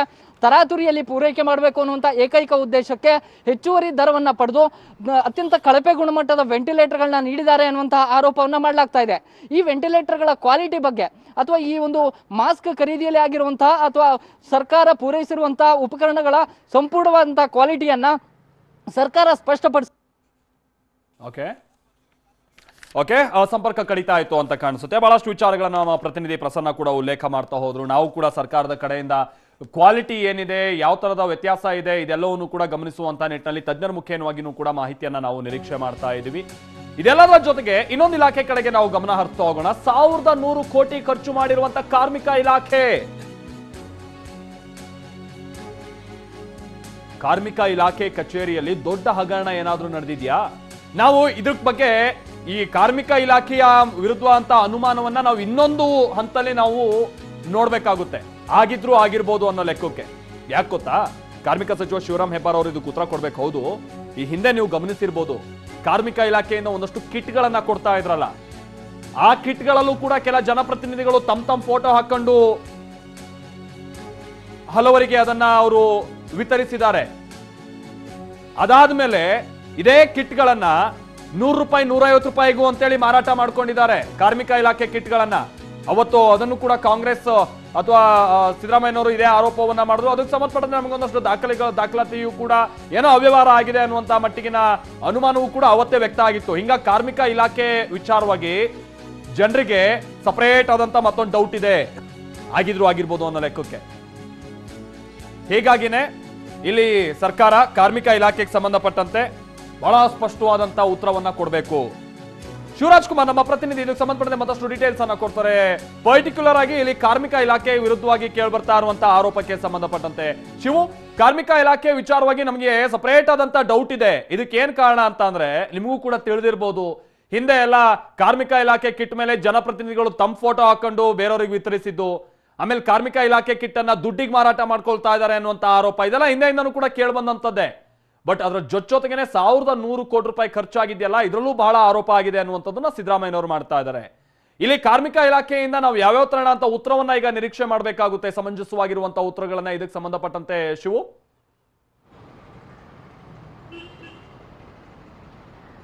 ಮಲ್ತೇಶ್, ಕೋವಿಡ್ ಹೆಸರಲ್ಲಿ ಈ ಒಂದು ಆರೋಗ್ಯ ಇಲಾಖೆ ಈಗಾಗಲೇ ಎಷ್ಟು ಮಟ್ಟಿಗೆ ಒಂದು ಖರೀದಿ ಹೆಸರಲ್ಲಿ ಭ್ರಷ್ಟಾಚಾರ ನಡೆಸಿದೆ ಅಂತ ಈಗಾಗಲೇ ವಿಪಕ್ಷ ನಾಯಕ ಸಿದ್ದರಾಮಯ್ಯ ಅವರು ಪ್ರಶ್ನೆ ಮಾಡ್ತಾ ಇರೋದು. ಅದೇ ರೀತಿಯಾಗಿ ಕಾರ್ಮಿಕ ಇಲಾಖೆಯಲ್ಲೂ ಕೂಡ ಸಾವಿರಾರು ಕೋಟಿಯಷ್ಟು ಒಂದು ಖರೀದಿ ಮತ್ತು ವಿಚಾರದಲ್ಲಿ ಸಾಕಷ್ಟು ಹಗರಣ ಆಗಿದೆ ಅಂತ ಈಗಾಗಲೇ ಮೇಲ್ನೋಟಕ್ಕೆ ಸ್ಪಷ್ಟವಾಗಿ ಕಂಡು ಬರ್ತಾ ಇರೋದು. ವಿಪಕ್ಷ ನಾಯಕ ಸಿದ್ದರಾಮಯ್ಯ ಅವರು ಕೂಡ ಅದೇ ಒಂದು ಆರೋಪವನ್ನು ಮಾಡ್ತಾ ಇರೋದು. ಟಿವಿ ನೈನಲ್ಲಿ ಕೆಲವೊಂದಷ್ಟು ಮಾಹಿತಿಗಳಿದೆ, ಅದನ್ನು ಗಮನಿಸ್ತಾ ಹೋದರೆ ನಿಜವಾಗ್ಲೂ ಕೂಡ ಕಾರ್ಮಿಕ ಇಲಾಖೆಯಲ್ಲಿ ಕೂಡ ಇಷ್ಟರ ಮಟ್ಟಿಗೆ ಖರೀದಿ ಮಾಡಿ ಹಗರಣ ಮಾಡಿದೆ ಅನ್ನೋದು ದೊಡ್ಡ ಪ್ರಶ್ನೆಯಾಗಿ ಕಾಡೋಕೆ ಶುರು ಮಾಡುತ್ತೆ. ಮತ್ತಷ್ಟು ನಾವು ಪ್ರಮುಖವಾಗಿ ಗಮನಿಸಬೇಕಾಗುತ್ತೆ, ಕಾರ್ಮಿಕ ಇಲಾಖೆಯಲ್ಲಿ ಬರೋಬ್ಬರಿ 84 ಲಕ್ಷ ಆಹಾರದ ಕಿಟ್ಗಳನ್ನು, ಆಹಾರ ಪಟ್ಟಣವನ್ನು ಪೂರೈಕೆ ಮಾಡೋದಕ್ಕೆ 5 ಕೋಟಿಯನ್ನು ಖರ್ಚು ಮಾಡಿದ್ದಾರೆ. ಅಂದರೆ ಇದು ಎಷ್ಟರ ಮಟ್ಟಿಗೆ ಸರಿ, 5 ಕೋಟಿಯಷ್ಟು ಖರ್ಚು ಆಗುತ್ತಾ ಇದಕ್ಕೆ ಅನ್ನೋದು ಪ್ರಶ್ನೆಯಾಗಿ ಕಾಡುವಂಥದ್ದು. ಮತ್ತೊಂದು ಕಡೆ ಕಾರ್ಮಿಕ ಇಲಾಖೆಯಲ್ಲಿ ಕೆಲಸ ಮಾಡುವಂತಹ ಅಧಿಕಾರಿಗಳು, ಸಿಬ್ಬಂದಿಗಳಿಗೆ ಸ್ಯಾನಿಟೈಸ್, ಮಾಸ್ಕ್ ಮತ್ತು ಸೋಪುಗಳನ್ನು ವಿತರಣೆ ಮಾಡೋಕ್ಕೋಸ್ಕರ ಬರೋಬ್ಬರಿ 85 ಕೋಟಿಯನ್ನು ಖರ್ಚು ಮಾಡಿರುವಂಥದ್ದು. ಇದು ಬಹುದೊಡ್ಡ ಪ್ರಶ್ನೆಯಾಗಿ ಕಾಡ್ತಾ ಇರುವಂಥದ್ದು. ಕೇವಲ ಸಾಬೂನು, ಮಾಸ್ಕ್ಗಳಿಗೋಸ್ಕರ 85 ಕೋಟಿಯನ್ನು ಖರ್ಚು ಮಾಡೋಕ್ಕೆ ಆಗುತ್ತಾ? ಯಾಕಂದರೆ ಅವರ ಸಿಬ್ಬಂದಿಗೆ ಮತ್ತು ಅಲ್ಲಿರುವಂಥ ಅಧಿಕಾರಿಗಳಿಗೆ 85 ಕೋಟಿಯನ್ನು ಖರ್ಚು ಮಾಡಿದರೆ ಇದರಲ್ಲಿ ಬಹುದೊಡ್ಡ ಹಗರಣ ಆಗಿದೆ ಅಂತ ಇಲ್ಲಿ ಮೇಲ್ನೋಟಕ್ಕೆ ಸ್ಪಷ್ಟವಾಗಿ ಕಂಡು ಬರುತ್ತದ್ದು. ವಿಪಕ್ಷ ನಾಯಕರು ಕೂಡ ಅದನ್ನೇ ಕೂಡ ಪ್ರಶ್ನೆ ಮಾಡ್ತಾ ಇರೋದು. ಮತ್ತೊಂದು ಕಡೆ ಈಗಾಗಲೇ ಯಾರು ವಲಸೆ ಕಾರ್ಮಿಕರಿದ್ರು ಅವ್ರನ್ನ ಬೇರೆ ಬೇರೆ ಭಾಗಗಳಿಗೆ ಕಳಿಸ್ಕೊಡ್ಬೇಕಾಗ್ತು, ರೈಲುಗಳ ಮೂಲಕ ಹೋಗ್ತಾ ಇದ್ರು, ಅಂಥವ್ರಿಗೋಸ್ಕರ ಕೂಡ ಬರೋಬ್ಬರಿ 4 ಕೋಟಿಯನ್ನು ಖರ್ಚು ಮಾಡಿದೀವಿ ಅಂತ ಒಂದು ಲೆಕ್ಕವನ್ನು ಕೊಡಿಸ್ತಾ ಇದ್ದಾರೆ. ಅವರಿಗೆ ಯಾವಾಗ ಒಂದು ಸಂದರ್ಭದಲ್ಲಿ ಸ್ಯಾನಿಟೈಸ್ ಕೊಟ್ಟರು, ಮಾಸ್ಕ್ಗಳು ಕೊಟ್ಟರು ಅನ್ನೋದೇ ದೊಡ್ಡ ಪ್ರಶ್ನೆಯಾಗಿ ಕಾಡ್ತಾ ಇರ್ತು. ನಾವು ಹಿಂದೆ ಗಮನಿಸ್ತಾ ಇದ್ವಿ, ಈ ಒಂದು ಸಂದರ್ಭದಲ್ಲಿ ಲಾಕ್ಡೌನ್ ಸಂದರ್ಭದಲ್ಲಿ ಬರೋಬ್ಬರಿ 5 ಲಕ್ಷದಷ್ಟು ಮೂಸಂಬಿಗಳನ್ನು ನಾವು ಹಂಚಿಕೆ ಮಾಡಿದ್ದೀವಿ ಅಂತ. ಎಲ್ಲಿಂದ ತಂದರು, ಯಾವಾಗ ಹಂಚಿಕೆ ಮಾಡಿದ್ರು ಅನ್ನೋದು ಕೂಡ ಎಲ್ಲೂ ಕೂಡ ಸ್ಪಷ್ಟವಾಗಿ ಒಂದು ಉತ್ತರಗಳು ಕೂಡ ಸಿಗ್ತಾ ಇಲ್ಲ. ಇದಕ್ಕೆ ನೀವು ಹೇಳಿದಾಗೆ ಕಾರ್ಮಿಕ ಸಚಿವರಾದಂಥ ಶಿವರಾಮ್ ಹೆಬ್ಬಾರ್ ಅವರು ಇದಕ್ಕೆ ಸ್ಪಷ್ಟವಾದ ಒಂದು ಉತ್ತರವನ್ನು ಕೊಡಬೇಕಾಗುತ್ತೆ. ಮತ್ತೊಂದು ಕಡೆ ಸುಮಾರು 41 ಜಿಲ್ಲೆಗಳಿಗೆ 84 ಕೋಟಿಯಷ್ಟು ಅಧಿಕಾರಿಗಳಿಗೆ ಹಣ ಬಿಡುಗಡೆ ಮಾಡಿದ್ದೀವಿ ಅಂತಾರೆ. ಯಾವ ಸಂದರ್ಭದಲ್ಲಿ ಮಾಡಿದ್ರು, ಇದು ಕೂಡ ದೊಡ್ಡ ಪ್ರಶ್ನೆಯಾಗಿ ಕಂಡು ಬರ್ತಾ ಇರೋದು. ಪ್ರಮುಖವಾಗಿ ಕಾರ್ಮಿಕ ಇಲಾಖೆಯಲ್ಲಿ ಕೋವಿಡ್ ಹೆಸರಲ್ಲಿ ಬರೋಬ್ಬರಿ 1100 ಕೋಟಿಯಷ್ಟು ಖರ್ಚಾಗಿದೆ ಅಂತ ಲೆಕ್ಕ ಕೊಡ್ತಾ ಇತ್ತು. ಮತ್ತೆ ನಾವು ಗಮನಿಸಬಹುದು, ಕೇವಲ 4 ತಿಂಗಳಲ್ಲಿ ಯಾವ ರೀತಿಯಲ್ಲಿ ಇವರು ಖರ್ಚು ಮಾಡಿದ್ರು, ಸಾಕಷ್ಟು NGOಗಳು ಇದನ್ನ ಸಪ್ಲೈ ಮಾಡಿದಂತ ಸಂದರ್ಭ ಇವರು ಎಷ್ಟು ಮಟ್ಟಿಗೆ ಖರ್ಚು ಮಾಡಿದ್ರೆ ನಾವು ಕಾದು ನೋಡಬೇಕಾಗುತ್ತೆ Maltesh. Exactly thank you Shivu. ಇದಕ್ಕೆಲ್ಲದಕ್ಕೂ ಕೂಡ ನಾವು ಸರ್ಕಾರದ ಕಡೆಯಿಂದ ಉತ್ತರವನ್ನ ನಿರೀಕ್ಷೆ ಮಾಡ್ತಾ ಇರುವಂತಹ ಸಂದರ್ಭ. ಕೇವಲ ಇಷ್ಟೇ ಅಲ್ಲ, ಸಮಾಜ ಕಲ್ಯಾಣ ಇಲಾಖೆಗೆ ಸಂಬಂಧಪಟ್ಟಂತೆ, ಆರೋಗ್ಯ ಇಲಾಖೆಗೆ ಸಂಬಂಧಪಟ್ಟಂತೆ, BBMP ಮಾಡಿರುವಂತಹ ಖರ್ಚು ವೆಚ್ಚಗಳಿಗೆ ಸಂಬಂಧಪಟ್ಟಂತೆ ಕೂಡ ವಿಪಕ್ಷಗಳು ಅನುಮಾನವನ್ನು ವ್ಯಕ್ತಪಡಿಸಿ ಒಂದಷ್ಟು ಪ್ರಶ್ನೆಯನ್ನ ಕೇಳಿದೆ. ಹಾಗಾದ್ರೆ ಏನೇನು ಖರ್ಚಾಗಿದೆ, ಮಾರ್ಕೆಟ್ ದರ ಏನು, ಇದಕ್ಕೆ ಸಂಬಂಧಪಟ್ಟಂತೆ ಮತ್ತಷ್ಟು ನಾವು ಮಾಹಿತಿ ಕಲೆ ಹಾಕ್ತಾ ಹೋಗುವಂತ ಪ್ರಯತ್ನವನ್ನ ಮಾಡೋಣ. ನಾವಿಲ್ಲಿ ಇಲಾಖಾವಾರು ಮಾಡಿರುವಂತಹ ಆರೋಪ, ಅದಕ್ಕೆ ಸಂಬಂಧಪಟ್ಟಂತೆ ಸರ್ಕಾರ ಕೊಡಬೇಕಾಗಿರುವಂತಹ ಉತ್ತರ ಏನು, ನಾವೇನ್ ನಿರೀಕ್ಷೆಯಲ್ಲಿದ್ದೀವಿ, ಇದ್ರ ಕಡೆ ನಾವು ಗಮನ ಹರಿಸ್ತಾ ಇದ್ವಿ. ಜಿಲ್ಲಾಡಳಿತ ಹಾಗೆ ಸಮಾಜ ಕಲ್ಯಾಣ ಇಲಾಖೆಯಲ್ಲೂ ಕೂಡ ಬಹಳ ಹಗರಣ ನಡೀತಾ. ಜಿಲ್ಲಾಡಳಿತ ಅಂತಂದ್ರೆ ಅವರಿಗೆಲ್ಲ SDRF ಹಣವನ್ನ ಬಳಸ್ಕೊಳ್ಳೋದಕ್ಕೆ ಅವಕಾಶ ಇತ್ತು. ಕಂದಾಯ ಇಲಾಖೆಗೆ ಸಂಬಂಧಪಟ್ಟಂತೆ ಸಚಿವರು ಕೂಡ ನೀವು ಅದನ್ನ ಬಳಸ್ಕೊಳ್ಳಿ ಅನ್ನುವಂಥದ್ದನ್ನ ಪದೇ ಪದೇ ಹೇಳ್ತಾ ಇದ್ರು. ಬಟ್ ಬಳಸ್ಕೊಳ್ಳುವಂತ ಸಂದರ್ಭದಲ್ಲಿ ಏನಾದ್ರು ದೊಡ್ಡ ಗೋಲ್ಮಾಲ್ ಆಗಿದ್ಯಾ, ಇದೀಗಿರುವಂತ ಪ್ರಶ್ನೆ. ಹಾಗಾದ್ರೆ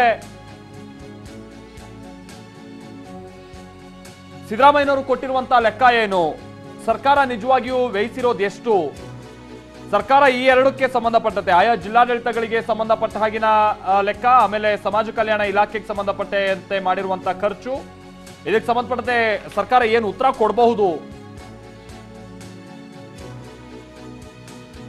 ಯಾಕಂದ್ರೆ ಇಂಥ ದೊಡ್ಡ ಒಂದು ತುರ್ತು ಸಂದರ್ಭವನ್ನ ನಿಭಾಯಿಸುವಂತ ಸಂದರ್ಭದಲ್ಲಿ ಅದು ಕೆಲವೊಂದು ಸಂದರ್ಭದಲ್ಲಿ ಲೂಪ್ ಹೋಲ್ಗಳಾಗುತ್ತವೆ, ಒಂದಷ್ಟು ಹಣಕ್ಕೆ ಲೆಕ್ಕ ಸಿಗದೆ ಇರುವಂತ ಸನ್ನಿವೇಶನೂ ಕೂಡ ನಿರ್ಮಾಣ ಆಗುತ್ತೆ. ಬಟ್ ಈ ಮಟ್ಟಿಗಿನ ಸಿದ್ದರಾಮಯ್ಯನವರು ಮಾಡ್ತಾ ಇರುವಂತಹ ಆರೋಪ ಪ್ರಕಾರ ನೋಡೋದಾದ್ರೆ ದುಪ್ಪಟ್ಟು ಹಣ, ಇದ್ರ ವಿಚಾರವಾಗಿನೇ ನಾವು ಲೆಕ್ಕ ಕೊಡಿ ಅನ್ನುವಂಥದ್ದನ್ನ ಕೇಳ್ತಾ ಇರುವಂಥದ್ದು. ನಾವು ಈಗ ಸಮಾಜ ಕಲ್ಯಾಣ ಇಲಾಖೆಗೆ ಸಂಬಂಧಪಟ್ಟಂತೆ ಜೊತೆಗೆ ಆಯಾ ಜಿಲ್ಲಾಡಳಿತಗಳ ಮುಖೇನವಾಗಿ ಆಗಿರುವಂತಹ ಖರ್ಚು ವೆಚ್ಚಕ್ಕೆ ಸಂಬಂಧಪಟ್ಟಿರುವಂತೆ ಸಿದ್ದರಾಮಯ್ಯನವರು ಎತ್ತಿರುವಂತಹ ಪ್ರಶ್ನೆಯನ್ನ ಜೊತೆಗೆ ಸರ್ಕಾರ ಕೊಡಬೇಕಾಗಿರುವಂತಹ ಉತ್ತರ ಏನು ಅನ್ನುವಂಥದ್ರ ಕಡೆಗೆ ನಾವು ಗಮನ ಹರಿಸ್ತಾ ಹೋಗೋಣ. ನಮ್ಮ ಪ್ರತಿನಿಧಿ ವಿನಯ್ ಇದಕ್ಕೆ ಸಂಬಂಧಪಟ್ಟಂಗೆ ಮತ್ತಷ್ಟು ಡೀಟೇಲ್ಸ್ ಅನ್ನ ಕೊಡ್ತಾ ಹೋಗ್ತಾರೆ. ವಿನಯ್, ಇಲ್ಲಿ ಕಂದಾಯ ಇಲಾಖೆ ಕೂಡ ಹೇಳಿತ್ತು ಆಯಾ ಜಿಲ್ಲಾಡಳಿತಗಳಿಗೆ ನಿಮ್ಮ ಬಳಿ ಇರುವಂತಹ SDRF ಹಣವನ್ನ ಇದಕ್ಕೆ ಬಳಸ್ಕೊಳ್ಳಿ ಅನ್ನುವಂತ ನಿಟ್ಟಿನಲ್ಲಿ, ಆಮೇಲೆ ಬಳಸ್ಕೊಳ್ಬೇಕಂತ ಅನಿವಾರ್ಯತೆ ಕೂಡ ಇತ್ತು. ಆಮೇಲೆ ಸಮಾಜ ಕಲ್ಯಾಣ ಇಲಾಖೆಯಿಂದನೂ ಕೂಡ ಈ ಬಾರಿ ಬಹಳ ಖರ್ಚು ವೆಚ್ಚ ಮಾಡಲಾಗಿದೆ ಅನ್ನುವಂತ ಸಿದ್ದರಾಮಯ್ಯನವ್ರ ಲೆಕ್ಕ ನೋಡಿದಂತ ಸಂದರ್ಭದಲ್ಲಿ ನಮ್ಗೆ ಗೊತ್ತಾಗ್ತಾ ಇದೆ. ಆ ಸಂದರ್ಭದಲ್ಲಿ ಅವಶ್ಯಕತೆ ಕೂಡ ಇತ್ತು. ಬಟ್ ಖರ್ಚು ಮಾಡುವಂತ ಸಂದರ್ಭದಲ್ಲಿ ಬೇಕಾಬಿಟ್ಟಿಯಾಗಿ ಖರ್ಚು ಮಾಡಿರೋದು, ಲೆಕ್ಕಕ್ಕೆ ಸಿಗದೆ ಇರುವಂತ ರೀತಿಯಾಗಿ ಖರ್ಚು ಮಾಡಿರೋದು, ಈ ತರದ ಅನುಮಾನಗಳು ಏನಾದ್ರೂ ವ್ಯಕ್ತ ಆಗ್ತಾ ಇದೆಯಾ ಅವ್ರ ಆರೋಪವನ್ನ ಕೇಳಿದಂತ ನಂತರದಲ್ಲಿ ವಿನಯ್? ಖಂಡಿತ ಮಾಲ್ತೇಶ್, ಯಾಕಂದ್ರೆ ಸರ್ಕಾರ 1 to double ಕೊಟ್ಟು ಸಮಾಜ ಕಲ್ಯಾಣ ಇಲಾಖೆ ಆಗಿರ್ಬೋದು, ಜೊತೆಗೆ ಆಹಾರ ಇಲಾಖೆ ಆಗಿರ್ಬೋದು, ಆರೋಗ್ಯ ಇಲಾಖೆಯಲ್ಲಿ ಆಗಿರ್ಬೋದು 1742 ಕೋಟಿ ಜಿಲ್ಲಾಡಳಿತದ ಒಟ್ಟು ಖರ್ಚಲ್ಲಿ 500 ಕೋಟಿ ಆಹಾರ ಇಲಾಖೆ ಮತ್ತು ಆರೋಗ್ಯ ಇಲಾಖೆ ಆಗಿರ್ಬೋದು ಮತ್ತು ಸಮಾಜ ಕಲ್ಯಾಣ ಇಲಾಖೆಯನ್ನು ಪರಿಗಣಿಸಿದಾಗ ಸಮಾಜ ಕಲ್ಯಾಣ ಇಲಾಖೆಯಲ್ಲಿ ದೊಡ್ಡ ಮಟ್ಟದ ಲೂಟಿ ಆಗಿರುವಂಥದ್ದು ಸದ್ಯ ವಿಪಕ್ಷ ನಾಯಕ ಸಿದ್ದರಾಮಯ್ಯ ಬಿಡುಗಡೆ ಮಾಡಿರುವಂತಹ ದಾಖಲೆಯಲ್ಲಿ ಮತ್ತು ಅವರು ಹೇಳ್ತಿರುವಂತಹ ಆರೋಪದಲ್ಲಿ ಸ್ಪಷ್ಟವಾಗಿ ಕಾಣ್ತಾ ಇರೋದು. ಕೆಲವೊಂದಿಷ್ಟು ಅಂಶಗಳನ್ನು ನಾವು ನೋಡಿದಾಗ ಸಮಾಜ ಕಲ್ಯಾಣ ಇಲಾಖೆ ಥರ್ಮಲ್ ಸ್ಕ್ಯಾನಿಂಗ್ ಅನ್ನು ಏನೋ ಹಾಸ್ಟೆಲ್ಗಳಲ್ಲಿ ಆಗಿರ್ಬೋದು, ಜೊತೆಗೆ ಸಂಬಂಧಪಟ್ಟ ಇಲಾಖೆ ಅಧಿಕಾರಿಗಳಿಗೆ ಮತ್ತು ಕೆಲವೊಂದಿಷ್ಟು ಆಡಳಿತಾತ್ಮಕ ಕಚೇರಿಗಳಿಗೆ ನೀಡುವಲ್ಲಿ ಕೂಡ ಕೆಲವೊಂದಿಷ್ಟು ದುಪ್ಪಟ್ಟು ಹಣವನ್ನು ನೀಡಿದೆ. ಮತ್ತು ಸ್ಯಾನಿಟೈಸರ್ಗಳನ್ನು ನೋಡಿದಾಗ ಒಂದು 500 ml ಸ್ಯಾನಿಟೈಸರ್ಗೆ ಮಾರುಕಟ್ಟೆ ದರ 250 ರೂಪಾಯಿ ಆದರೆ ಈ ಸಮಾಜ ಕಲ್ಯಾಣ ಇಲಾಖೆ ಖರೀದಿ ಮಾಡಿರುವಂಥದ್ದು 650 ರೂಪಾಯಿ. ಅಂದರೆ ಒಟ್ಟು ಖರೀದಿಯಲ್ಲಿ ಬರೋಬ್ಬರಿ 20 ಲಕ್ಷಗೆ ಖರೀದಿ ಮಾಡಬೇಕಾಗಿದ್ದಂತಹ ಸ್ಯಾನಿಟೈಸರ್ನ ಇವರು 44 ಲಕ್ಷ ರೂಪಾಯಿಗಳನ್ನು ವ್ಯಯ ಮಾಡಿದ್ದಾರೆ. ಇನ್ನು ಥರ್ಮಲ್ ಸ್ಕ್ಯಾನಿಂಗ್ ಸದ್ಯ ಮಾರ್ಕೆಟಲ್ಲಿ ಥರ್ಮಲ್ ಸ್ಕ್ಯಾನಿಂಗ್ನ ಬೆಲೆ 3 ರಿಂದ 5,000 ರೂಪಾಯಿ ಆಗುತ್ತೆ. ಆದರೆ